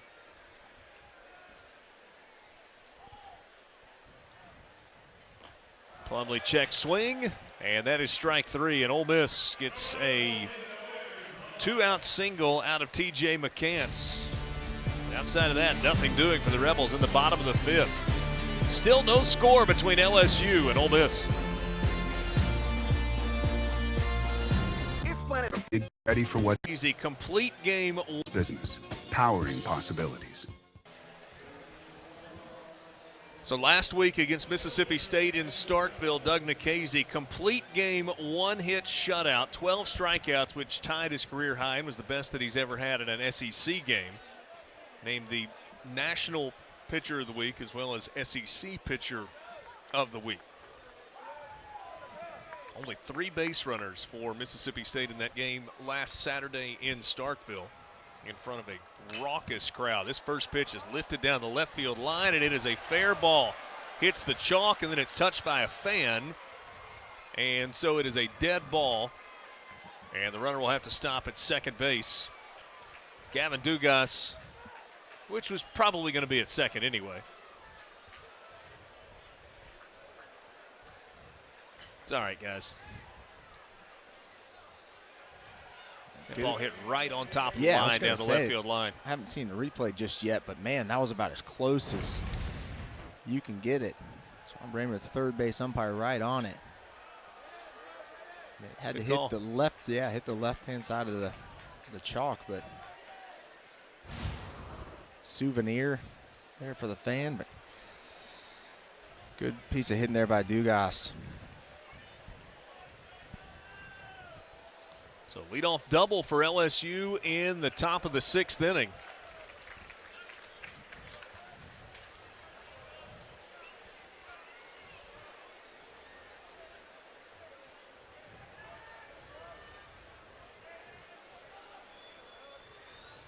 Fifth time tonight that LSU has had the leadoff man on base. Cade Doty hits it past Justin Bench at third, out into left field, and they will slam on the brakes.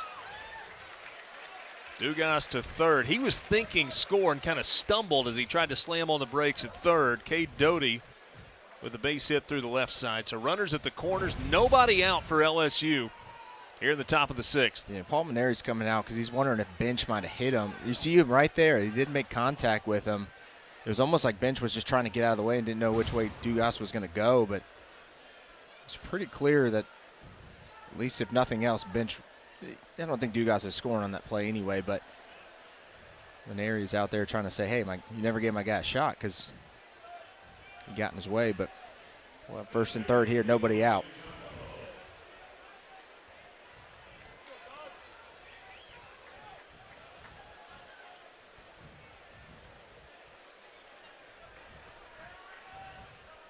So Giovanni DiGiacomo looking for his first RBI in SEC play. He's only got 3 on the year. Limited action this season for DiGiacomo because of some injuries along the way. 0 for 1 with a strikeout and a walk. 99th pitch of the game for Doug Nikhazy. It's bunted. A safety squeeze fielded by Nikhazy. Goes to the plate, and he's not going to get an out anywhere. A near impossible play trying to get the lead run. In fairness, it was going to be tough to get DiGiacomo at first as well. Yeah, that's a safety squeeze right there. So Dugas is looking for anything down angle, and DiGiacomo puts it down in the perfect spot. But you see Shotney is not anywhere close to the bag when Nikhazy fields this ball. There's just no way. He makes really pretty athletic play just to try to get Dugas at home, but there was no chance he was getting DiGiacomo at first base. So LSU, who twice tonight has failed to get down a bunt to advance the runners, has DiGiacomo lay down a beautiful bunt single on the infield, picks up an RBI, and LSU takes a 1-0 lead here in the top of the 6th. Still 2 runners on and nobody out for Zach Arnold. And we'll see if Arnold squares around here. He does, and he bunts at third base side. Justin Bench over to Chatinier, who they say did not get his foot on the bag in time, and LSU has the bases loaded. You saw Baker just crash the whole way there. And 1st and 2nd with nobody out. As a third baseman, you have the ball if it's bunted hard like that. You see Baker just nowhere near the bag. Chatinier is just unable to find his footing. But in that situation, Baker has the first base side. Chatinier's got to cover for him at first. And then no matter what, Bench has got to take anything that's bunted hard, and that's exactly what happened. Well executed bunts back-to-back by LSU. So Hayden Dunhurst will go out and have a conversation with Doug Nikhazy. Leadoff double by Gavin Dugas. Hard hit single by Cade Doty. And then back-to-back bunts with both men reaching safely. First one was a safety squeeze. They actually gave DiGiacomo a fielder's choice instead of a base hit, which, okay. But he picked up an RBI. And then Zach Arnold reaches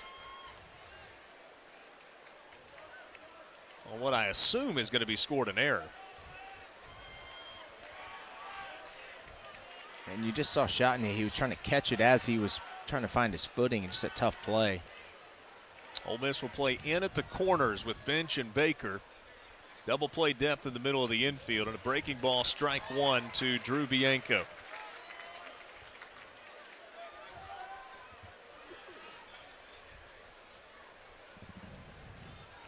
LSU with the bases loaded and nobody out. 1 run across in the top of the 6th inning, leading it 1-0.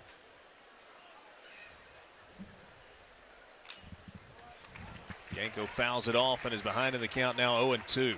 Strikeout here would be huge for Doug Nikhazy. It would bring a double play.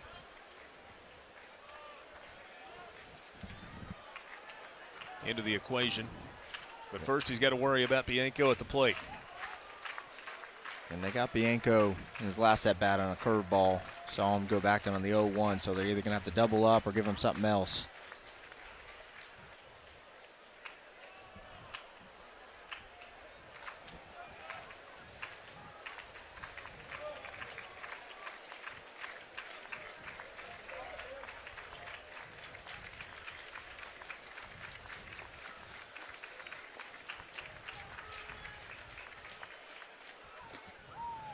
Upstairs there with a fastball for ball 1 to Drew Bianco. So just kind of cleaning up the scoring. Giacomo reaches on a fielder's choice, but he does get a sacrifice. And picked up an RBI.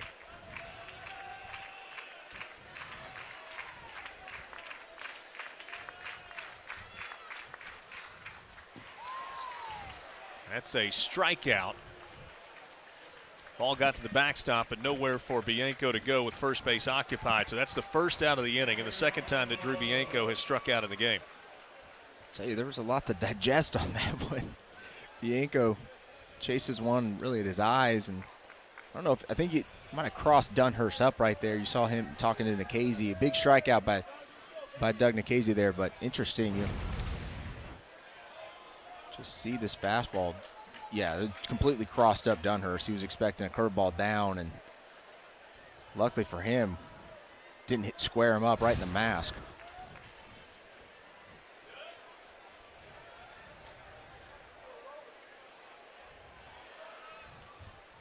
So one out in the inning, and Alex Milazzo takes strike one. Milazzo 1 for 2 in the game. He struck out in the second and had a single in the fifth. 10 strikeouts tonight from Doug Nikhazy.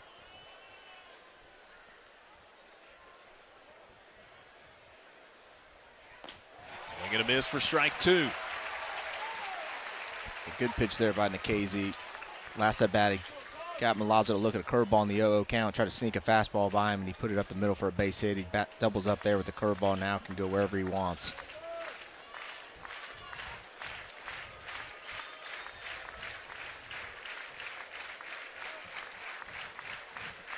The 0-2 coming to Milazzo. Got him swinging, back-to-back strikeouts. That's the 11th of the game for Doug Nikhazy. It's all about minimizing right now. LSU had 4 straight reach safely to start the inning. And look at the break there on that pitch. When you got 106 pitches, there's no waste pitches on the 0-2 counts. You see Milazzo way out there on his front foot. 3 terrific curveballs in a row by Doug Nikhazy. Top of the order and a huge spot for Trey Morgan with the bases loaded and 2 out. He's got a walk, a single, and a strikeout.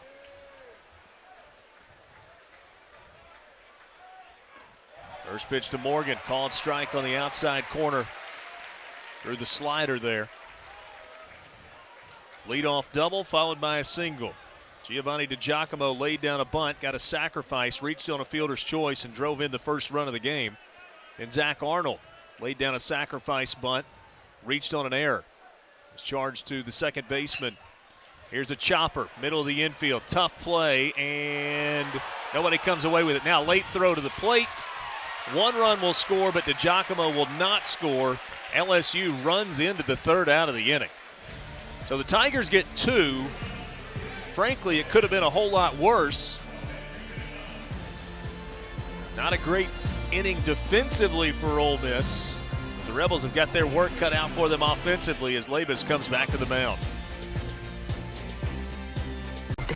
Your first It's in the top of the 6th inning, and Ole Miss now playing from behind for the first time tonight. Kind of a crazy half inning in the top of the 6th. LSU got 2, could have been more, and we now go to the bottom of the 6th.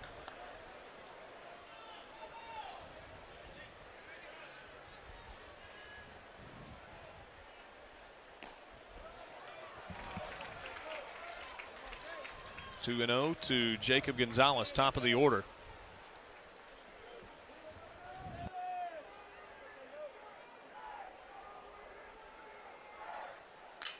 Ground ball right side. Bianco fields it on a big hop, throws over to Morgan, and there's one away. And this is the benefit of having a lot of sink to your fastball, because that 2-0 fastball was up in the zone, but it just dips underneath the barrel of Gonzalez. Yet another leadoff out here for Labus.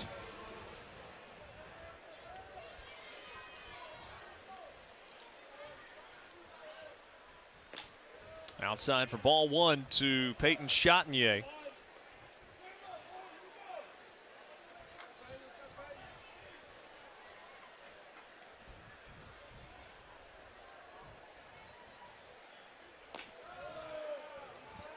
Second baseman takes that pitch just off the plate for ball 2.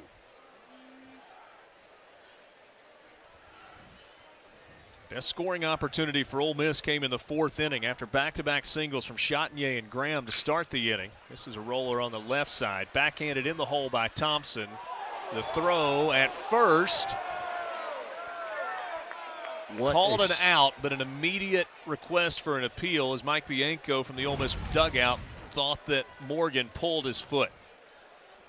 I mean, what an effort by Morgan, though. I mean, you can't do anything else. Look at the stretch there. I think he held it. Yeah, I don't see a whole lot of daylight between his foot and the bag. Great play by Thompson and great play by Morgan there at first base. On that first look, it really looked like Trey Morgan was able to keep his toe on the bag. Assuming this holds, I mean, that's 2 pitches in a row, 2-2-0 counts for Ole Miss with Gonzalez and Chatinier, where they got balls up in the zone and just hit ground balls to the middle infield. Get another look, see ball on the toe on the corner of the bag. I don't think you can see anything from that angle to make you think overturn it. And I'm not sure that his foot ever came off the bag, to be perfectly honest.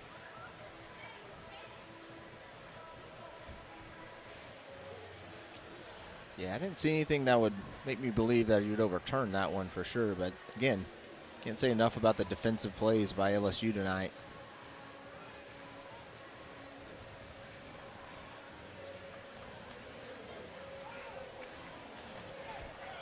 So the call on the field is upheld as we thought it was going to be. Really good play at first.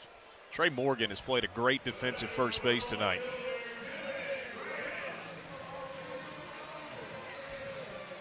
Ole Miss just has not put much pressure on LSU. The Rebels have 4 hits in the game. All 4 hits are singles. 1 from Hayden Dunhurst, 1 from Peyton Chatinier, 1 from Kevin Graham, and 1 from TJ McCants.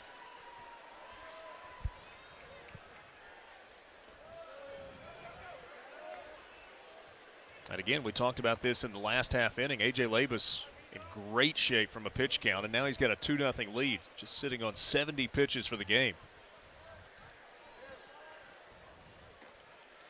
And for both of these offenses coming into this game, it was, both the number one objective had to get it into the bullpens, because that's going to be where you're going to find the weaknesses on both of these teams. And Casey is able to wiggle out. It's only 2 runs, but you got to imagine he may come back out, but his day is nearly over. But Labus 71 and still cruising. LSU as a staff has only 6 saves this year. 3 for Devin Fontenot and 3 for Garrett Edwards, and both of those guys pitch. High fly ball, deep center field. You can forget about that one. Over the batter's eye. Kevin Graham with a bomb, and it's a 2-1 ball game. Last night, Ole Miss goes down. Kevin Graham steps to the plate, sings it's an absolute missile, dead center over the batter's eye. Gets a fastball, and he just drives it.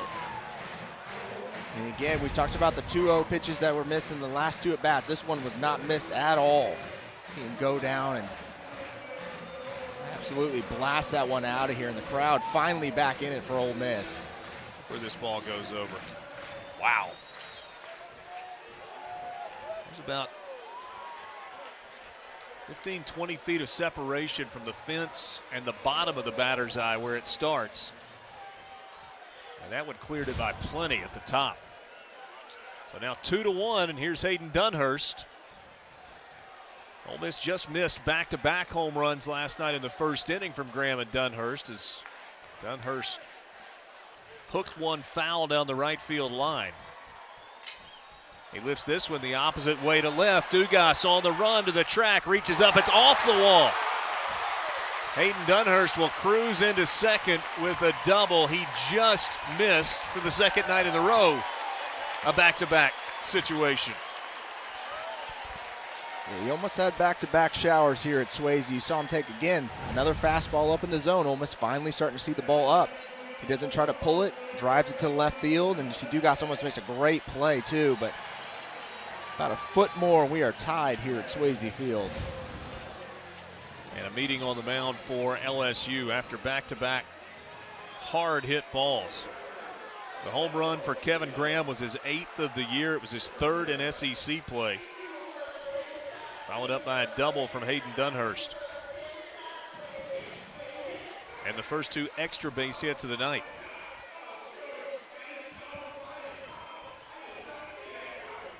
And just great job by the 2 left-handed hitters there. And Graham and Dunhurst just taking the ball where it's at. Now all of a sudden, Labus has to really, for the first time, as you said, maybe one other inning, he's had stressful pitches, and see if Leatherwood's bench is able to continue this inning. And I think if he does, you'll see LSU start to get the bullpen up and moving. Alan Dunn finishes up the meeting on the mound with A.J. Labus. Back-to-back 2-out base hits for Ole Miss. A solo home run by Kevin Graham and a double the opposite way off the top of the wall from Hayden Dunhurst. And now Justin Bench trying to keep the inning going.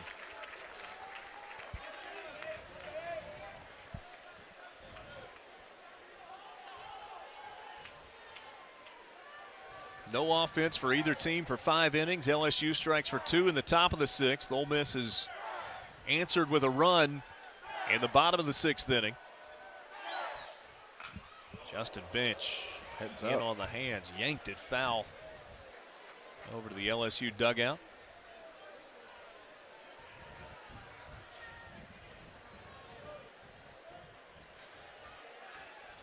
This game's felt like 2 boxers just feeling each other out for the first couple rounds, and then somebody finally lands one, and now all of a sudden you got an all-out brawl. And see where Bench goes here. Missed the fastball there. Got a piece of it held on to by Milazzo. And Justin Bench is behind in the count. 1 ball and 2 strikes. 438 feet on the home run from Kevin Graham.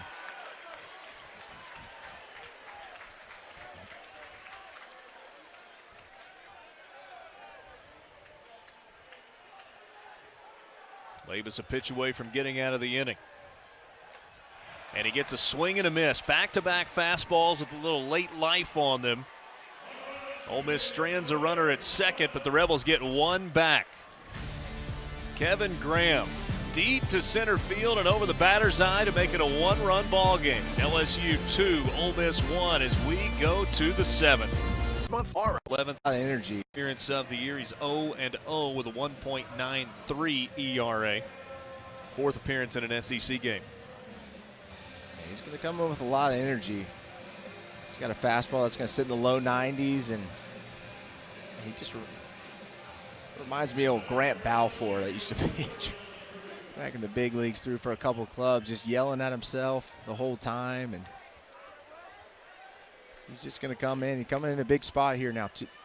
Ole Miss is able to counter there and get the home run. And it's a big spot. If he throws up a 0 here, there'll be a lot of energy in this ballpark for Ole Miss. So Wes Burton into the game after Doug Nikhazy throws 6 innings. First pitch, 91-mile-an-hour fastball, check swing, strike 1 to Dylan Cruz, who has been on base twice tonight. Singled in the first, flew out in the third, reached on a fielder's choice in the 5th.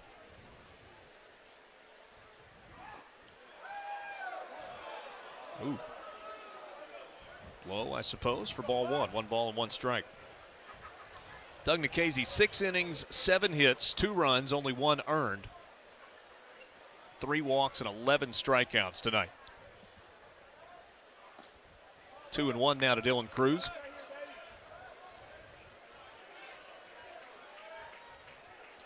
LSU in the 6th inning, leadoff double that hit on the line. The painted line down the left field line. Followed by a single from Cade Doty that got runners at the corners. That's when things got weird. DiGiacomo laid down a sacrifice bunt, reached on a fielder's choice. It was a safety squeeze, drove in the first run of the game. Zach Arnold laid down a bunt and reached safely on a sacrifice, but there was an error charged to the second baseman, Chatagnier. Then back-to-back strikeouts of Drew Bianco and Alex Milazzo. LSU had the bases loaded with 2 out. Trey Morgan hit a chopper on the infield. There wasn't going to be a play at first. He got a single and picked up an RBI on it, but DiGiacomo tried to score from second and was thrown out by a couple of steps at the plate. LSU got 2 runs on 3 hits in the 6th inning.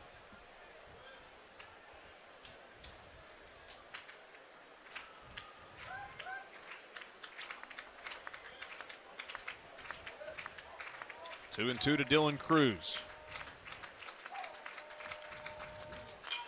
This ball lined up the middle, a base hit, breaking ball that hung, and Dylan Cruz did not miss it. Yeah, and that ball just belt high. We saw Burton go to it. He threw him a heavy dose of fastball. Burton's a fastball guy. He fills up the zone with a lot of fastballs, and he tries to the 2-2. Tries to go to that curveball for the first time tonight, and Cruz made him pay. The only time tonight that LSU has not had the leadoff man on in an inning was the fourth when Cade Doty struck out. Morgan walked to start the game. Doty led off the second with a double. Morgan led off the third with a single.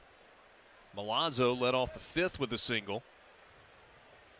Dugas led off the sixth with a double, and you get a single from Dylan Cruz here to start the seventh as Jordan Thompson comes up empty for strike one.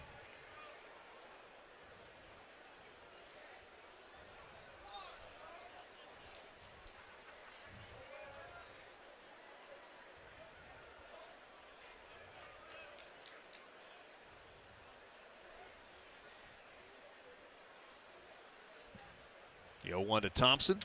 This one way upstairs, gets off the mitt of Dunhurst, and Dylan Cruz will easily go to second on the wild pitch.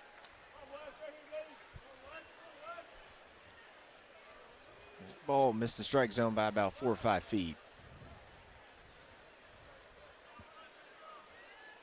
Earlier today in the SEC, South Carolina and Arkansas played game one of a doubleheader. South Carolina split the series with the Razorbacks with a 6-2 win. They're in the bottom of the 8th inning of game 2 with Arkansas leading 5-1. So the Razorbacks trying to win another series in the SEC. Florida and Auburn are tied at 2 in the bottom of the 8th inning on the Plains. Mississippi State jumped out to a 1-0 lead over Vanderbilt in the 4th. They've not scored 6. They're now in the top of the 6th inning. And it's 4-1 Vanderbilt. Wow. How did Thompson get a bat on that? Self-defense. I was going to say, it's either bunted or you're going to get hit with it, and it's going to be a strike nonetheless. Vanderbilt scored 4 runs in the bottom of the 4th inning to take that 4-1 lead over Mississippi State. Top 5 matchup in Nashville tonight. Tennessee and Texas A&M, game 1 of their series postponed. So they will attempt to play 2 tomorrow in College Station. 1 ball and 2 strikes to Jordan Thompson. He hits a high fly ball that's foul. Hit that one a ton down the left field line. And it'll stay on the roof with a few others. Where'd the tennis balls come from? Is that from kids down below? Yeah, I think that wall down there off the off the concession stand is a very active place for kids playing wall ball over there. So see if Burton tries to go back to that breaking ball. I think you might see a fastball maybe upstairs again.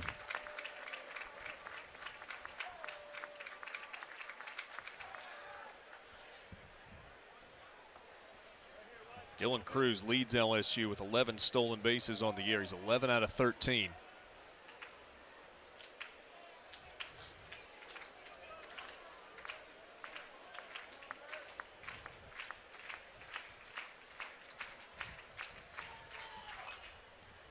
Thompson gets a piece, fouls it to the net behind home plate, and we'll do it again. Still nobody throwing in the LSU bullpen, and Paul Maneri and Alan Dunn want to ride A.J. Labus as long as they can. Mentioned that all 6 of LSU's saves belong to either Fontenot or Edwards, and both of those guys pitched last night. Edwards 2/3 of an inning, walked a batter, and Devin Fontenot went 3 innings. He threw 58 pitches. You got to think Devin Fontenot not available tonight as Thompson fouls back another. Similarly, for Ole Miss, Taylor Broadway probably not an option for the Rebels after 47 pitches and 3 innings of work last night.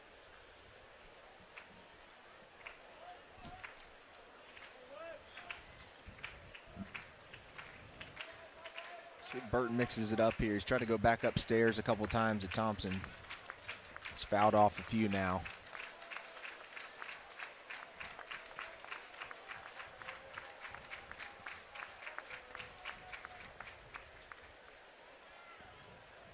Saw Hayden Dunhurst wave that off with Burton, and now time called at the plate.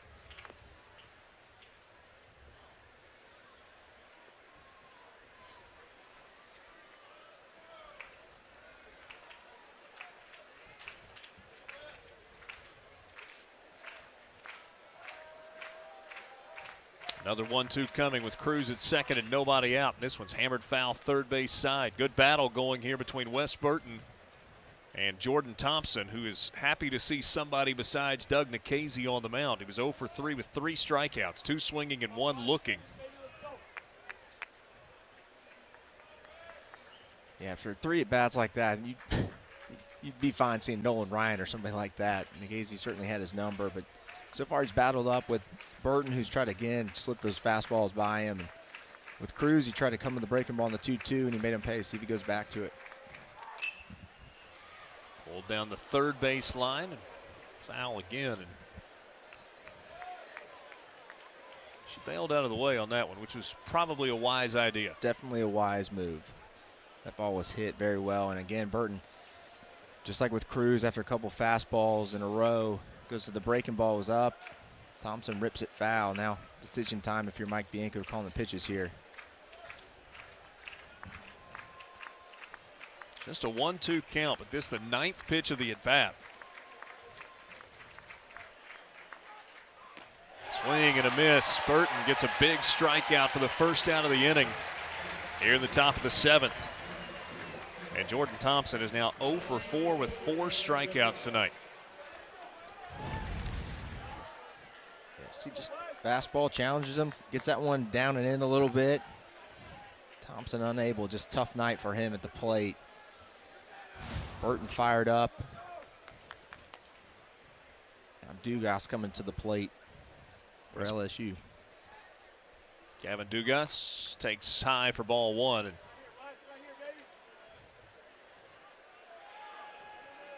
Wes Burton does not hide his emotions.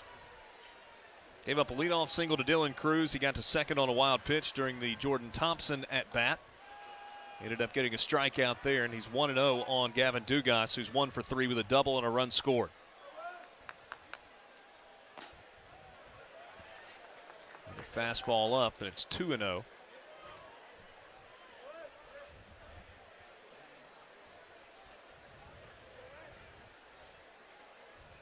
You can't watch Wes Burton too closely. You'll be exhausted if you do.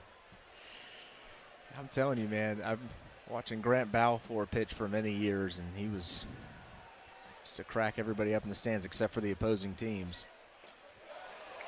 There's a strike to Dugas. Big frame. All he does is throw heaters in there most of the time he's in. And for Ole Miss, Burton's a guy that, you know, I think they need to step up. They're looking for guys out of the bullpen right now. They're searching for that guy that can bridge the gap and eat up innings when their starters come out. And if you're Mike Bianco, you'd love to see Burton wiggle out of this one. 3-1 now to Gavin Dugas. Cade Doty will hit next for LSU.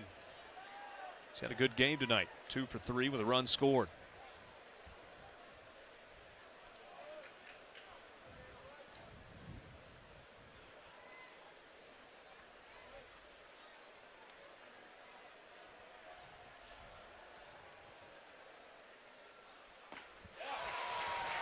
Big swing and a miss there. 92 on that fastball. See Burton velocity just starting to tick up a little bit. Imagine you'll see another fastball here and challenge Dugas. Dylan Cruz at second. Dugas at the plate with a full count. The pitch from Wes Burton. Popped it up. First base side, foul territory, and Cale Baker squeezes it for the second out of the inning. That's a big out for Wes Burton there. Dugas found himself in a really great count, and you know that Burton's going to come at you with a fastball. In that situation, he's able to work himself back into it, and it's a dangerous Dugas to pop up, and now he's got a chance to erase that guy at second base. Now Cade Doty Hit a one-hop double the opposite way off the right center field wall in the second inning. Struck out in the fourth. He followed Dugas's leadoff double with a single. Check swing foul ball into the seats on the first base side, or into the net, I should say.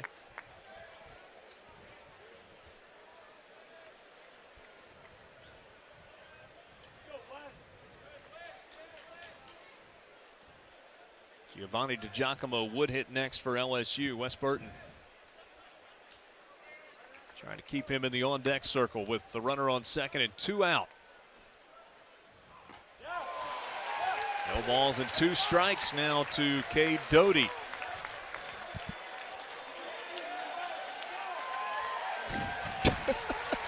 What is he doing? It's like Happy Gilmore on the tee box, getting the crowd fired up.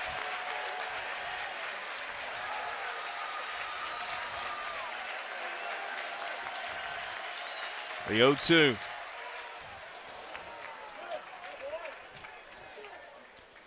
Tell you what, He does look like he's having fun. he does. He's, again, these 2 guys for Ole Miss, you see them out there, they're very animated. You see the crowd now really into it.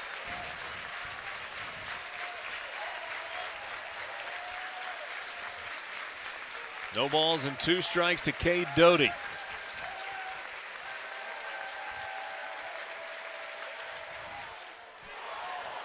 Well, that's 2 pitches in a row where he's gone down and just gotten a piece of a fastball at or below the knees, kind of on the outside corner. A couple of really good defensive swings. Yeah, he's really put him on the really good location. And when Burton gets in trouble, it's when he's wild, way out of zone. But right there, he's been in a great spot. See where they go. Maybe try to go upstairs with Doty.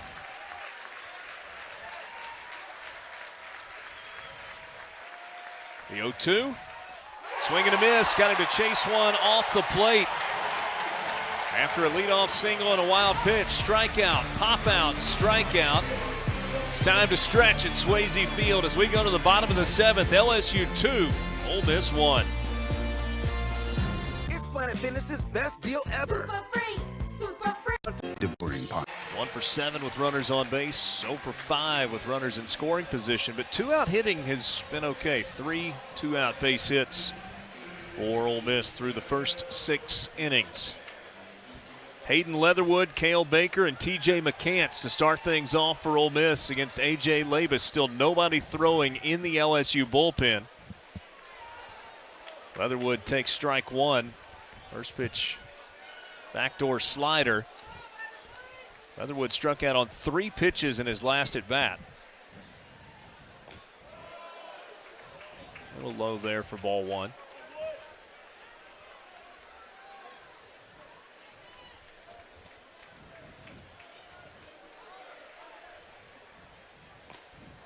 Kind of a 3/4 swing there for Hayden Leatherwood. Fooled on the breaking ball for strike 2. Yeah, it's a good changeup. Couple of fastballs in the outside part. Pulls the string on the changeup. Leatherwood, no chance there.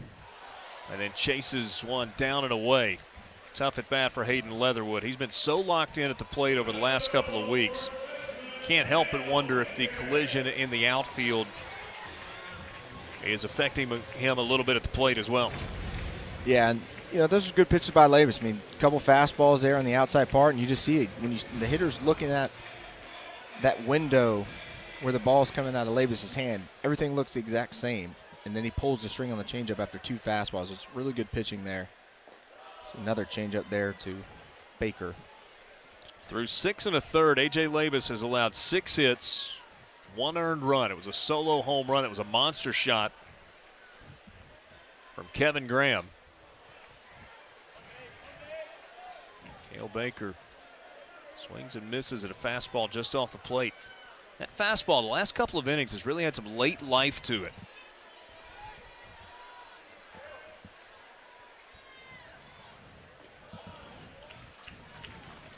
Two balls and a strike now to Cale Baker. 2 home runs on the season for Baker, both in non-conference games.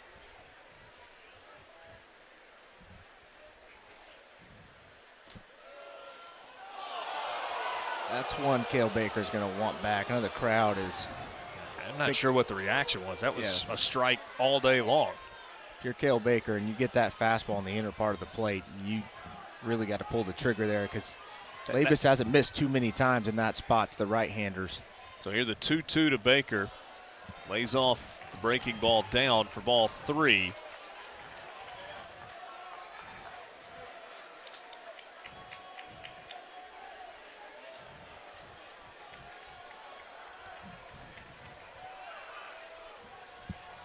Full count from Labus.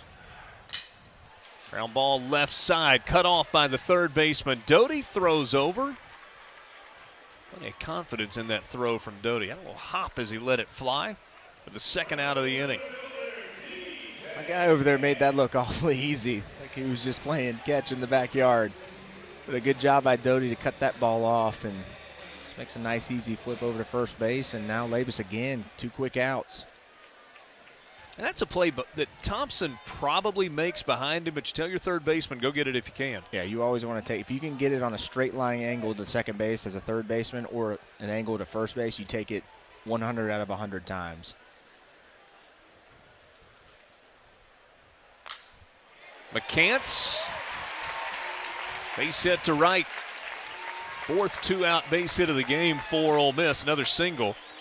Rebels have now 7 hits in the game. 5 of the 7 are singles. And John Rice Plumlee will be pinch hit for here by Ben Van Cleve. So Ben Van Cleve will get the pinch hit opportunity in place of Plumlee, who was 0 for 2 with a ground out and a strikeout. Saw Cade Sammons out running in between innings, so the assumption is that Sammons will go to right field.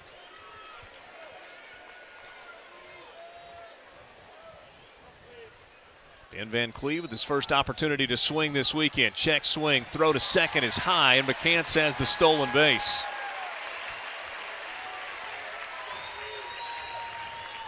So check swing, strike 1 to Van Cleve, but the Rebels now have McCants in scoring position. Well, things on that one. They called Van Cleve on the swing there. A strike, but McCants did a really great job, man. 1-0 in his previous at bat, gets a changeup, drives it to right field, does the exact same thing there, now swipes a bag.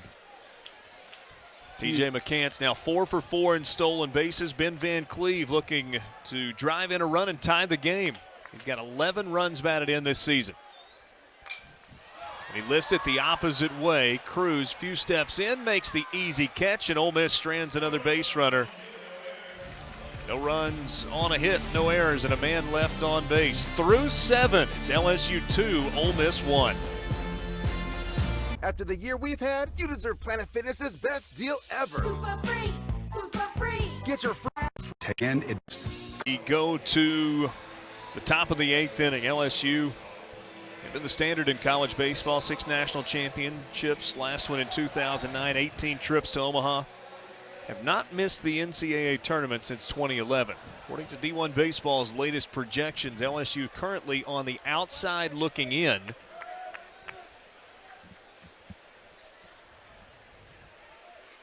Plenty of baseball still to play. This is week 6 in the SEC. Tigers with a 2-1 lead over Ole Miss as we go to the 8th. Wes Burton stays in the game. And Giovanni DiGiacomo leads things off for LSU.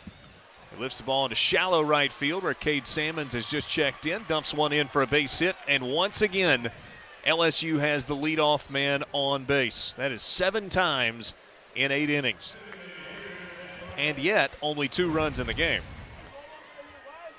And you see him just jump on a fastball. Again, fastball pitchers, you get anything that you can handle. Does get it off the end of the bat, but as you said, another leadoff man on for LSU. Just been all over the bases tonight. Pretty amazing, actually, that McKazy and Burton have been able to work out of these situations with only 2 runs.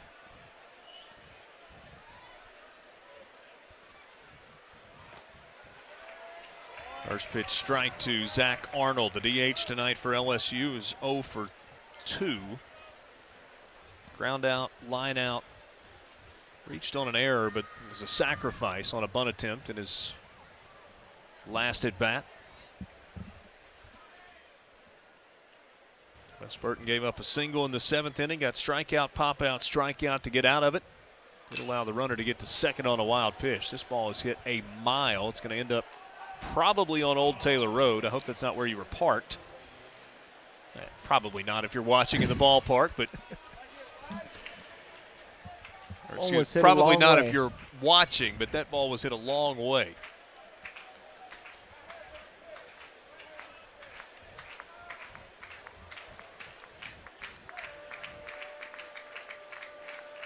The 0-2 to Arnold. Strike 3 called. Burton paints the outside corner at the knees for his 3rd strikeout since entering. Yeah, great location there by Burton. Watch this ball just nips the outside part of the play. I mean, can't do any better than that. No waste pitch on the 0-2. And interesting there, LSU's been bunting all night. Gets the leadoff guy in the 2-1 game. Arnold had already put one down today, did not do it. Now Burton's got a chance to get a ground ball and get himself out of the inning. Here's Drew Bianco. Giovanni DiGiacomo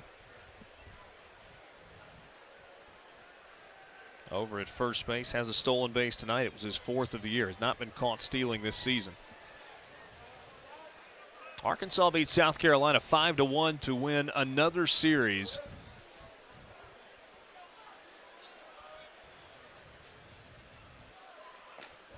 Check swing strike. How about this note? Arkansas away from Baum-Walker Stadium this season is 12-3. All 15 of those games away from their home ballpark have come against top 20 opponents. Pretty good resume they put together. Now at 13-5 overall in league play. 0-2 now to Drew Bianco.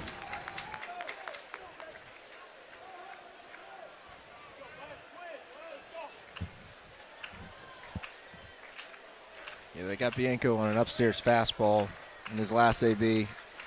And Burton fastball pitcher, see if they do that or maybe try to split one off the plate.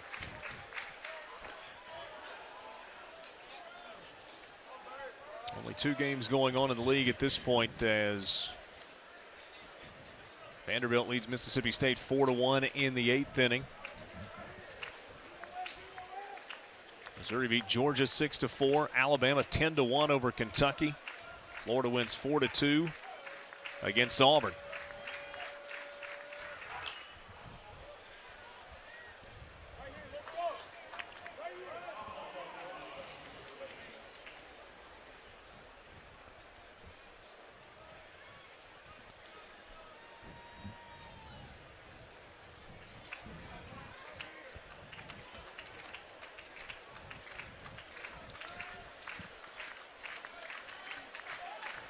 Ball and 2 strikes to Drew Bianco.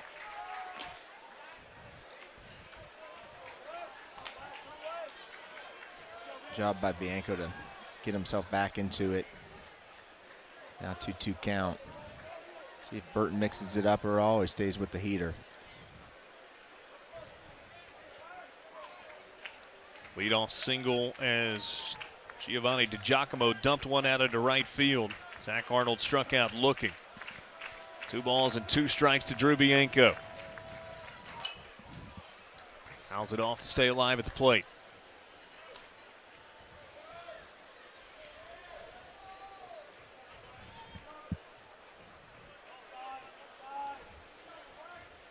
Bianco got a couple strikeouts tonight, but you wonder if DiGiacomo might get started over at first base. Burton just pumping in those fastballs. Sometimes you can just lose sight of that runner.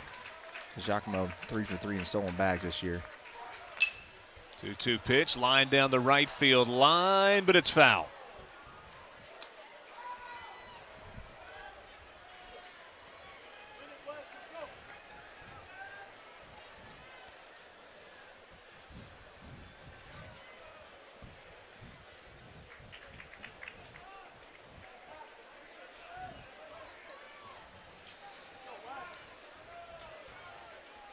That'd be tough to call pitches against your own son. You just can't imagine. See where they go now. The 2-2's fouled off a couple fastballs in a row here. High fly ball. Shallow left field. Kevin Graham. 2 down.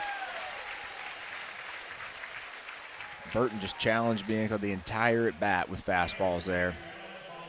He's able to get the fly out. Now 2 down. For Burton, it would be a big inning if Burton's able to get through the 8th here.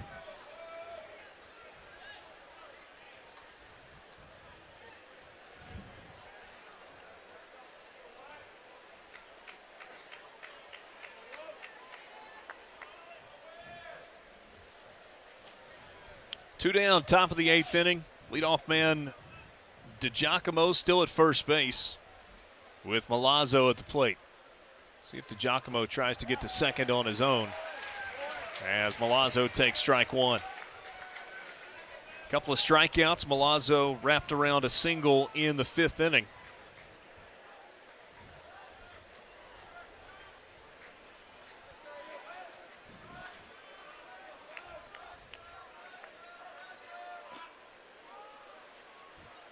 Kind of got away from Wes Burton.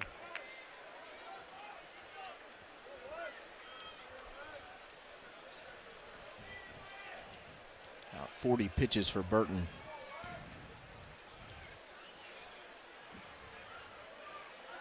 Looks like he's going to stay with the old number 1 here. And he gets a swing and a miss.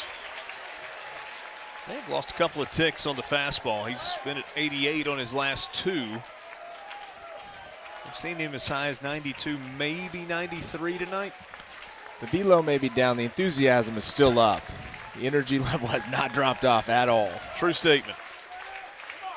1-run ball game. LSU runner at first. The 1-2 pitch. Fouled back. Came across at 90 from Wes Burton.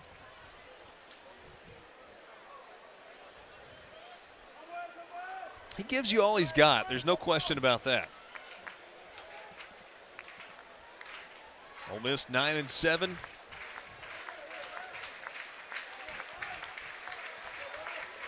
Third place in the West, the 1-2. Fly ball to center. TJ McCants has to wait a while on that one, makes the catch, and LSU strands another runner. No runs on a hit, no errors, and a man left. We go to the bottom of the 8th. Still a 1-run game. LSU 2, Ole Miss 1. After the year we've had, you deserve Planet Mars. 7. 2-1 game as we go to the bottom of the 8th inning. Doug Nikhazy, 6 innings, 11 strikeouts, but his pitch count got up, and he was done after 6. Nikhazy on the heels of 1-hit shutout against Mississippi State. LSU got a run home. Nothing crazy. A couple of runs for LSU in the top of the 6th. Ole Miss answered with a solo home run from Kevin Graham in the bottom of the 6th inning, and that's where we stand, 2-1. Graham with his 8th home run of the season. Jacob Gonzalez leading off for Ole Miss in the bottom of the 8th inning. A.J. Labus. 93rd pitch of the game. LSU for the first time tonight has action in its bullpen. 1-1 to Gonzalez.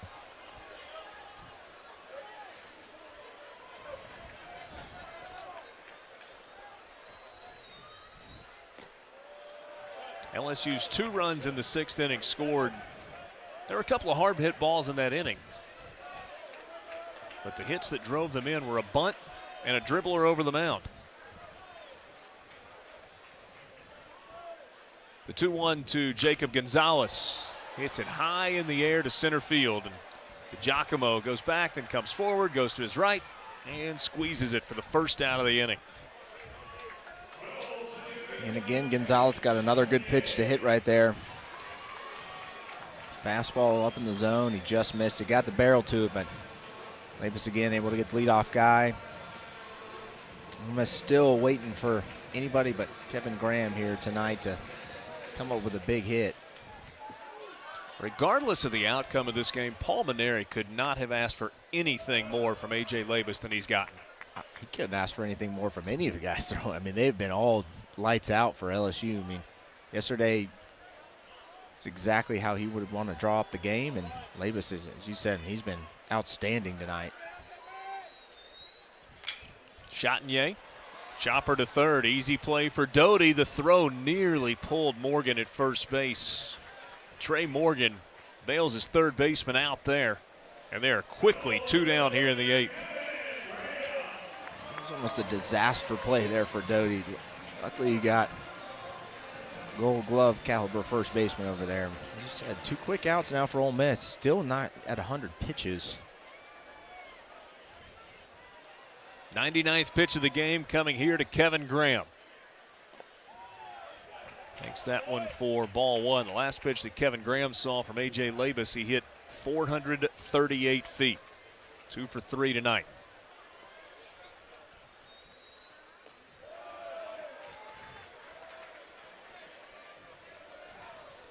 You won't see a harder hit ball in college baseball than the one Graham hit earlier, and hit an Oppo one last night as well. Ole Miss just living and dying by the long ball so far this weekend. Kevin Graham chased one up in the zone there, fouls it off for a strike. That was either a changeup that stayed up or a breaking ball that kind of flattened out. I think he tried to slip the 2-0 changeup by him, and it was up, but Graham wasn't able to do much with it.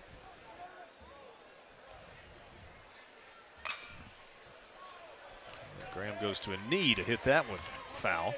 Count evens at 2 balls and 2 strikes. Labus trying to have a 1-2-3 bottom of the 8th and push at least a 1-run advantage to the 9th.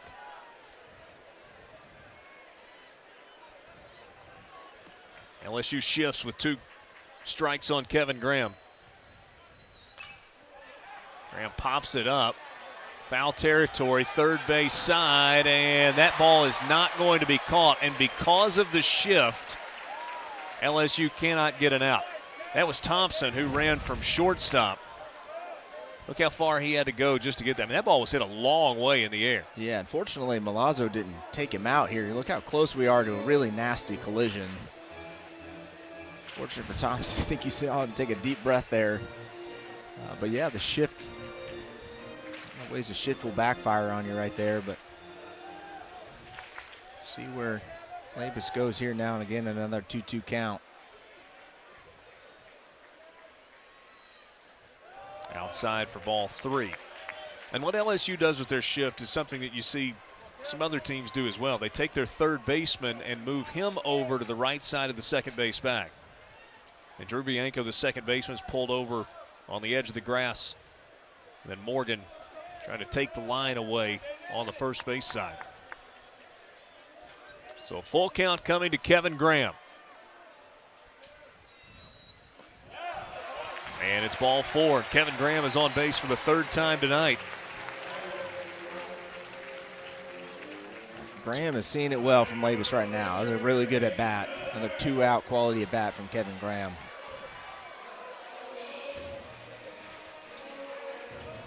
That is the first walk of the game from A.J. Labus. He has been in complete control and has lived in the strike zone. 104 pitches so far for the LSU Game 2 starter. As Hayden Dunhurst comes to the plate. Dunhurst is 2 for 3 tonight. A single, a pop out, and a double. And that double, he missed a home run by a foot. Ooh.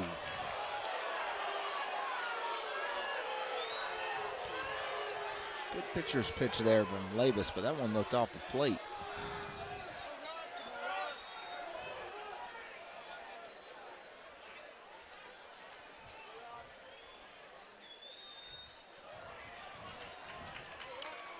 It's got to be so frustrating as a hitter as well, because now you're behind in the count 0-2 and you feel like you should be at 1-1. And you might even see a different pitch if it's a 1-0 pitch.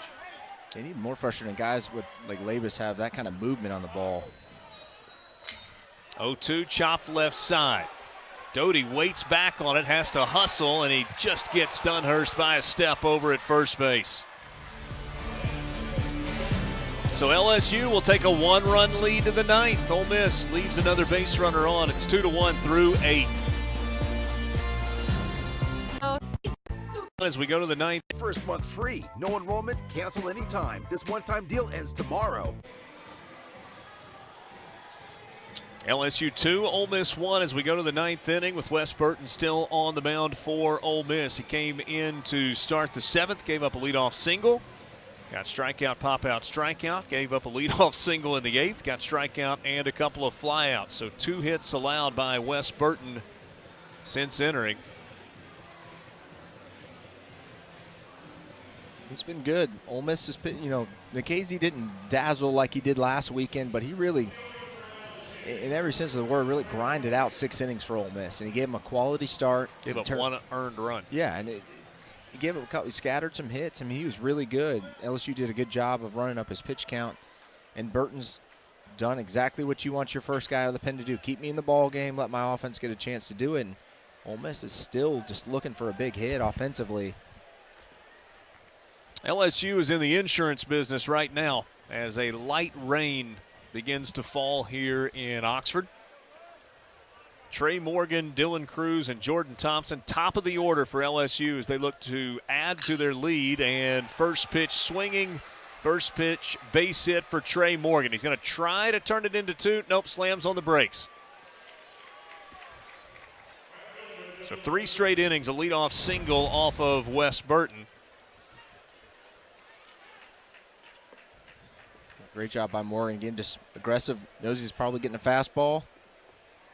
Burton, who really spotted up well in the last half inning, leaves that one right over the plate. And Morgan has just had a tremendous day. So far, a tremendous weekend. Mike Bianco heads to the mound, likely to make a pitching change here. 44 pitches out of Wes Burton in relief.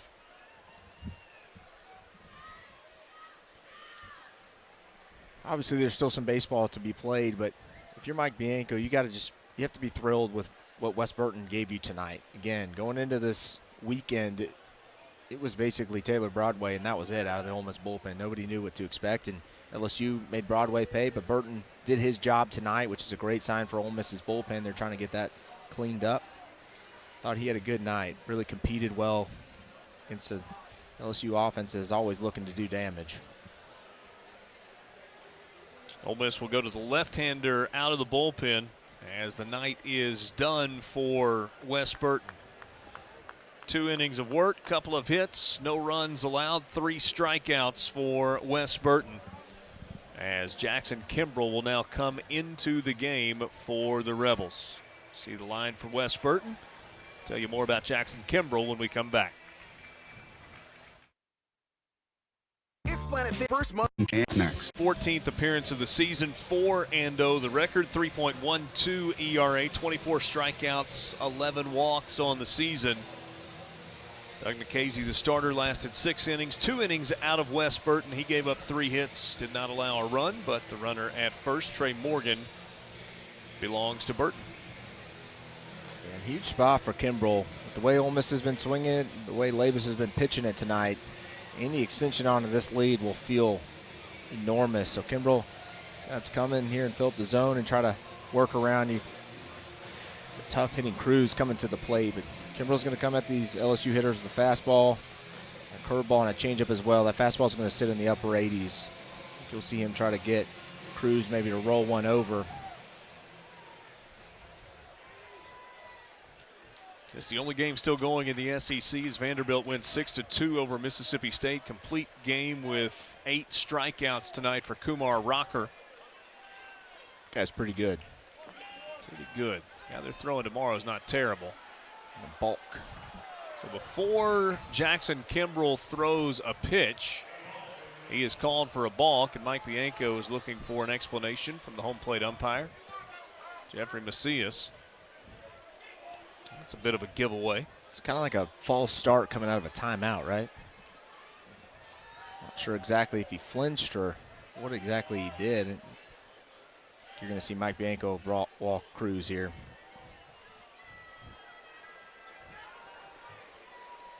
So an intentional walk to Dylan Cruz. So out of the bullpen, Jackson Kimbrell walks a batter and balks before actually throwing a pitch. Not every day you see that, but it's what makes baseball so great. given tough day Thompson has had, I would be shocked if anything other than a bunt is put on here. Yeah. Which he was asked to do in the first inning and was not able to get it down. But Kimbrell set at the belt. Thompson shows bunt, bunts it perfectly third base line, fielded by Bench. Chatagnier covering and missed the bag again. That has now happened twice tonight for Ole Miss. You work on bunt defense practice basically every single day. Yeah, and I really just think that you see Chatagnier, he's just waiting to make sure that Thompson squares around. I just think that he's too far away from the bag. I know you're trying to play double play depth just in case if he's swinging away, but you'd be better off taking 3 or 4 steps in, playing somewhat shallow on the infield just to make sure. And now the infield will play in all the way around as LSU has the bases loaded with nobody out in the top of the 9th inning. Chatagnier tried to kind of drag his foot and catch the back of the bag, but he just missed it. Fly ball left field, pretty well hit. Is that ball gone? Yes, it is. A grand slam for Gavin Dugas. His 11th home run of the season, his 8th in SEC play. And LSU just blew it open in the top of the 9th. They credit Dugas there. He took the off-speed pitch and blasted it down the left field line. But if you're Ole Miss, I mean, you can't ask for a more disastrous inning. A leadoff single, a balk, a walk, an error, and a grand slam. And that's about the trifecta of lack of execution. Credit LSU. They've been chipping away. They've been threatening all night. Dugas finally got one up that he could crush to left field, and he does. So an LSU team that has had its struggles offensively throughout the season, not so tonight. As the Tigers now lead it 6-1. Quick out there as Cade Doty grounds out. And what was going to be difficult, because Ole Miss has had trouble scoring on Labus period tonight, turns into not just a hill, but a mountain to climb. Light rain falling and a 5-run deficit headed to the bottom of the 9th. Ole Miss fans headed for the exits. Giacomo fouls it away for strike 1. Yeah, and what this does is not only feels like it puts the game somewhat out of reach given the way Ole Miss has swung offensively, it gives Labus a chance to come back and complete the game, and you don't have to use another arm if you're Maneri, which would be huge.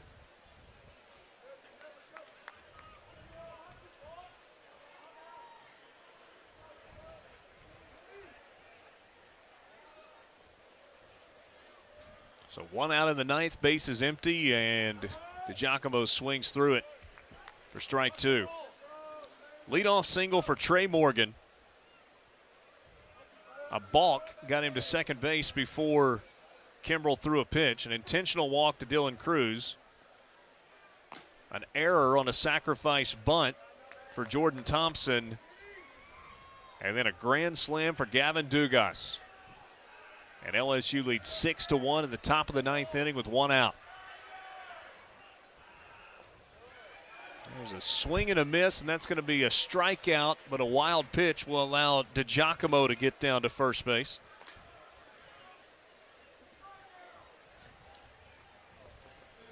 That pretty much sums it up, I think, how it's gone for Ole Miss in this inning. Kimbrell makes a couple good pitches there, and the ball gets away. LSU now is another runner on base here.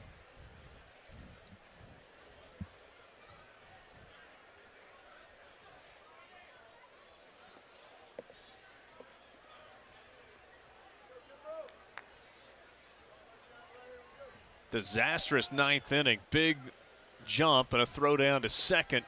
Not in time. Stolen base for DiGiacomo. That is his second of the game. He's now 5 out of 5 on the year.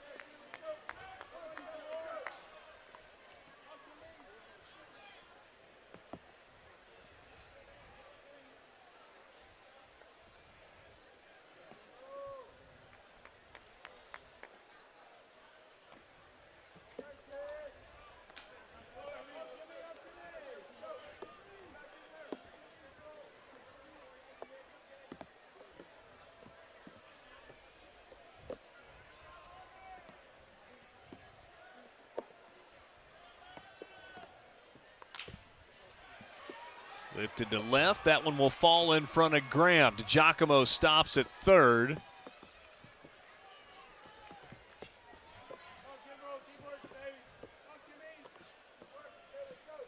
Yeah, a good job there by Arnold. I mean, 2-0 fastball. He got himself in a good count. And Kimbrell made a pretty good pitch on the inside part of the play. He's just able to hit it off the thumbs out into left field. Bianco coming up here now and really just put an exclamation point on the night for LSU. Starting to see more of the rain coming in. Swing and a miss for strike one.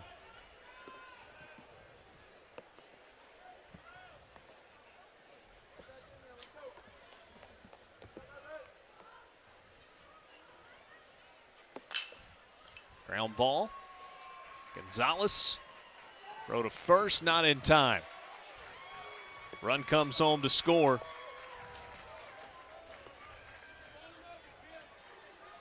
Drew Bianco with an infield single, picks up an RBI, his 7th of the season.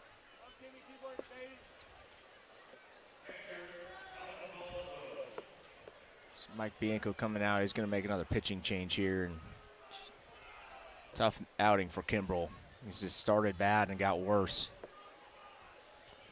So Kimbrell comes in, balk, intentional walk, sack bunt, grand slam, ground out, strikeout, wild pitch, single, RBI single. Tough outing.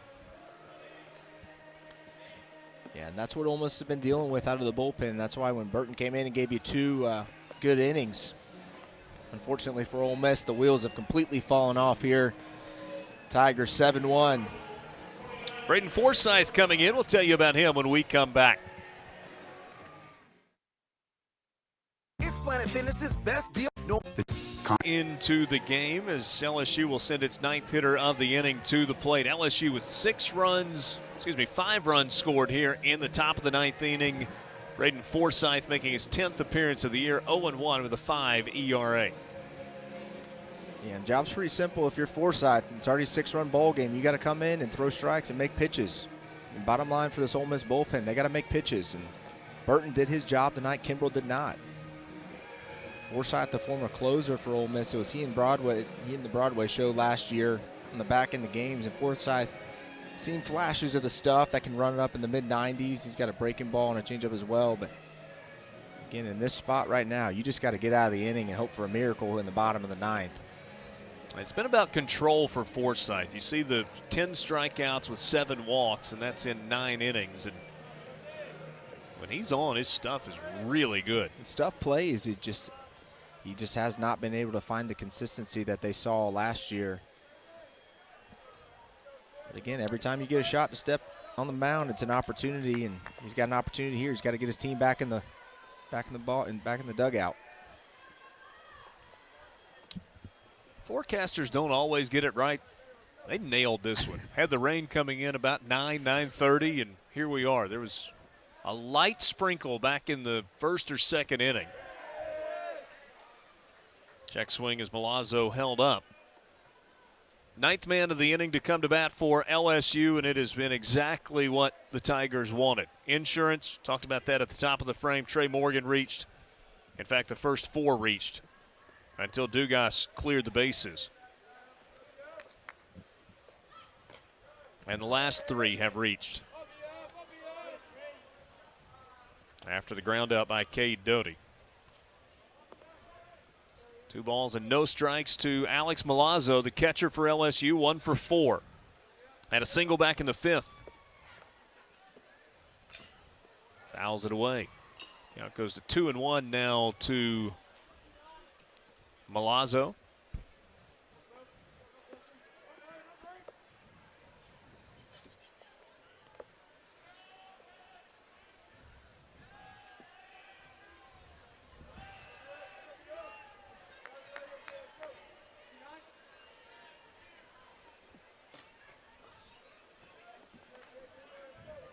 Forsythe finding himself now in a 3-run count.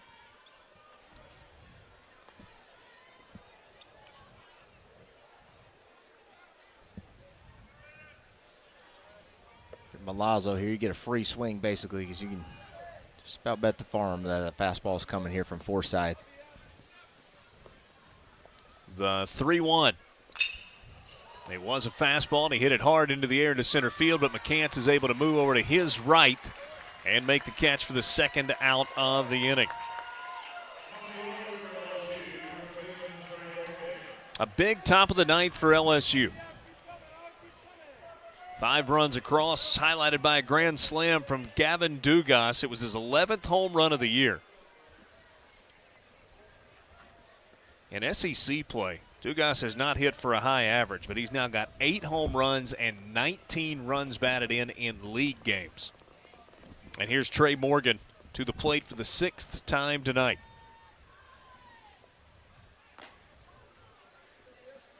He walked in his first at-bat, singled in the 3rd, struck out in the 5th, had an RBI single in the 6th, and singled and scored earlier in the 9th on the grand slam by Dugas.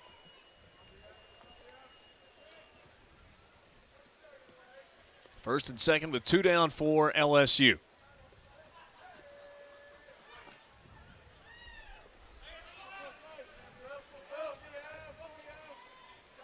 Boy, what was a big crowd tonight is non-existent at this point.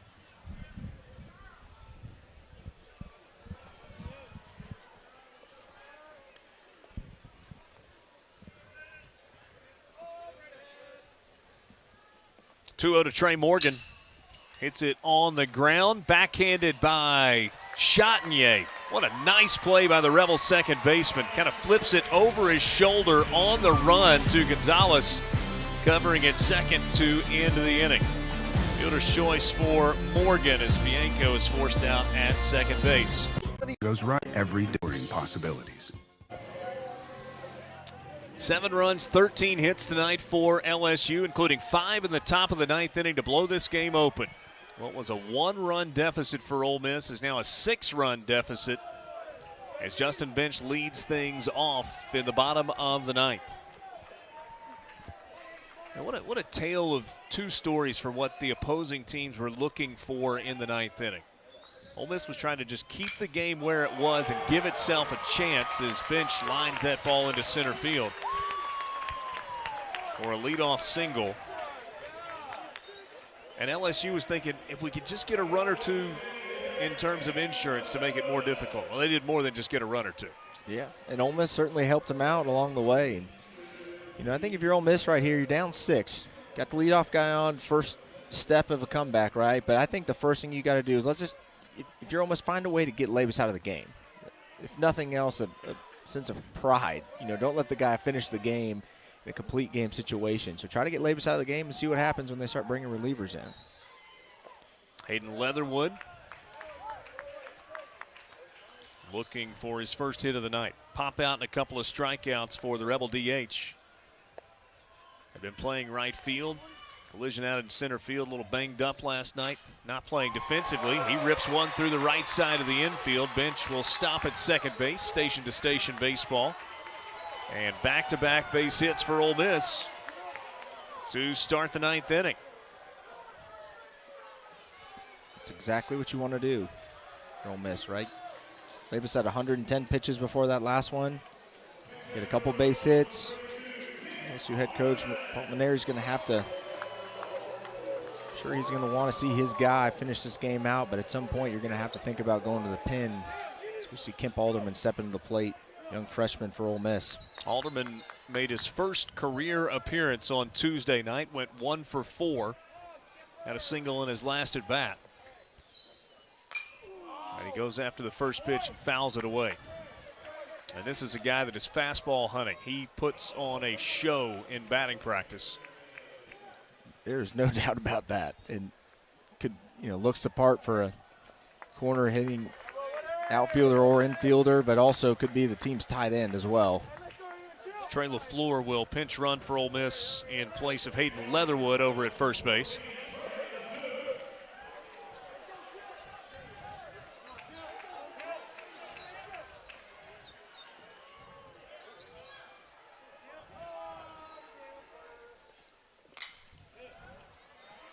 Fouled away again. So Kemp Alderman quickly behind in the count, no balls and 2 strikes. Now, not much out there in the way of a scouting report on Kemp Alderman, but I can assure you LSU saw the at-bats from Tuesday night. Would not anticipate Alderman seeing a fastball here.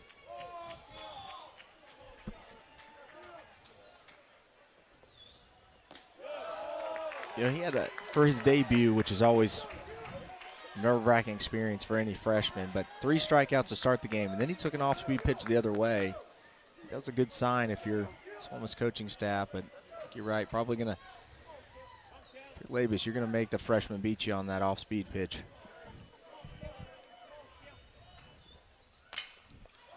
Ground ball, chance for 2. Flip to second for 1. The throw to first, not in time. Boy, Alderman got down the line well there. Justin Bench goes to third. LaFleur is out on the force, and Alderman reaches on a fielder's choice. Big man can move. He can. He was getting down the line quick. Pretty good slide there by McCants as well. Oh, I'm sorry, LaFleur. Tried to disrupt that throw.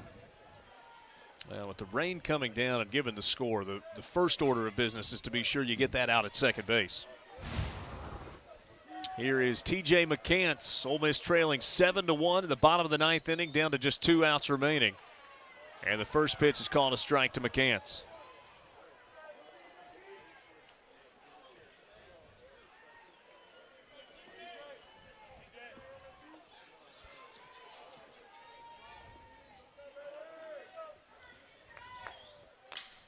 McCants 2 for 3, and he fouls that one off.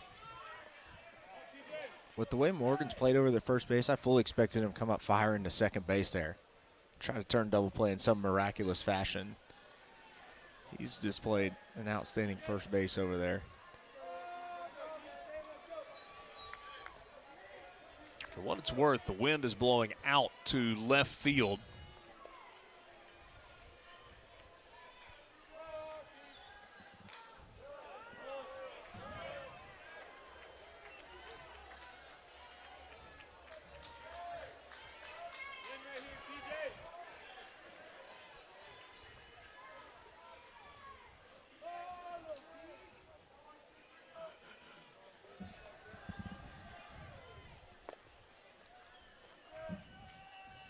The 0-2. 1 ball and 2 strikes. It's the off speed there, and Kansas picked up on that changeup in the last few at bats. Able to drive 2 balls into the right field area. We'll see if Apes goes back to it or maybe a fastball. Swing and a miss for strike 3. McCants strikes out for the first time. 2 outs in the bottom of the 9th inning. And a pinch hitter for Ole Miss. A good fastball there again from Lavis. McCants had picked up that changeup out of his hand the last couple times. He goes back with a fastball, perfect location. Not a whole lot McCants can do with that one. Again, still a lot of late life on that fastball. Calvin Harris will get an opportunity in the 9-hole. John Rice Plumlee got the start in this spot, was 0 for 2 with the ground out and a strikeout. Ben Van Cleve hit a fly ball to right field in the 7th inning, with McCants in scoring position at second base. So now Calvin Harris gets his turn. Had 1 hit last night. He takes a strike on the inside corner there, and the count evens at 1-1. A.J. Labus now 121 pitches, trying to finish off a complete game and give LSU a series win here in Oxford. Ground ball, right side. That one slips out into right field. Justin Bench comes home to score. It's an RBI single for Calvin Harris, and Ole Miss is not quite dead yet. Good job by Harris. Took a fastball down and away and really just pulled it in the hole. On the right side of the infield. Now Ole Miss is able to flip the lineup over. Rebels have had some big innings this season. Think back to the game against Arkansas. 3rd game of the series against Auburn. First game of the series against Alabama, and it's going to take that kind of an inning, a big crooked number to give themselves a chance, and it's all going to happen with 2 outs. Meanwhile, LSU trying to win its first series in Oxford since 2014. They're 1 out away from doing that. Yeah, if you're Gonzalez and Chatinier, Gonzalez is able to reach. Your goal is just to get Kevin Graham up with a chance to tie it, maybe. Probably not going to happen. Fly ball to center field. DiGiacomo looking into the rain, squeezes it, and LSU gets a series win on the road. And these two teams will turn around quickly, and we'll play Game 3 tomorrow at noon with LSU trying to get a sweep. It's an LSU team that is playing for its postseason life in Week 6 of SEC play, and Ole Miss trying to find some answers, as the Rebels have now lost 4 straight SEC series after sweeping their first 2 to begin league play. Yeah, it's going to have to be a big bounce back Saturday for Ole Miss, and for LSU, you're pretty much playing with house money. But story of the day was A.J. Labus. That man pitched about as well of a game as you could possibly have. 124 pitches, complete game, 2 runs. He was magnificent tonight. Not sure who we will see in terms of pitchers tomorrow. LSU did not announce theirs in advance, and don't know if Gunnar Hoagland could potentially come back tomorrow or if we'll see Drew McDaniel on the mound for Ole Miss. Thanks for being with us on this Friday night. LSU wins at 7-2 for Matt McLaughlin and our entire crew. I'm Richard Cross. 7-2, the Tigers win. Good night from Swayze Field.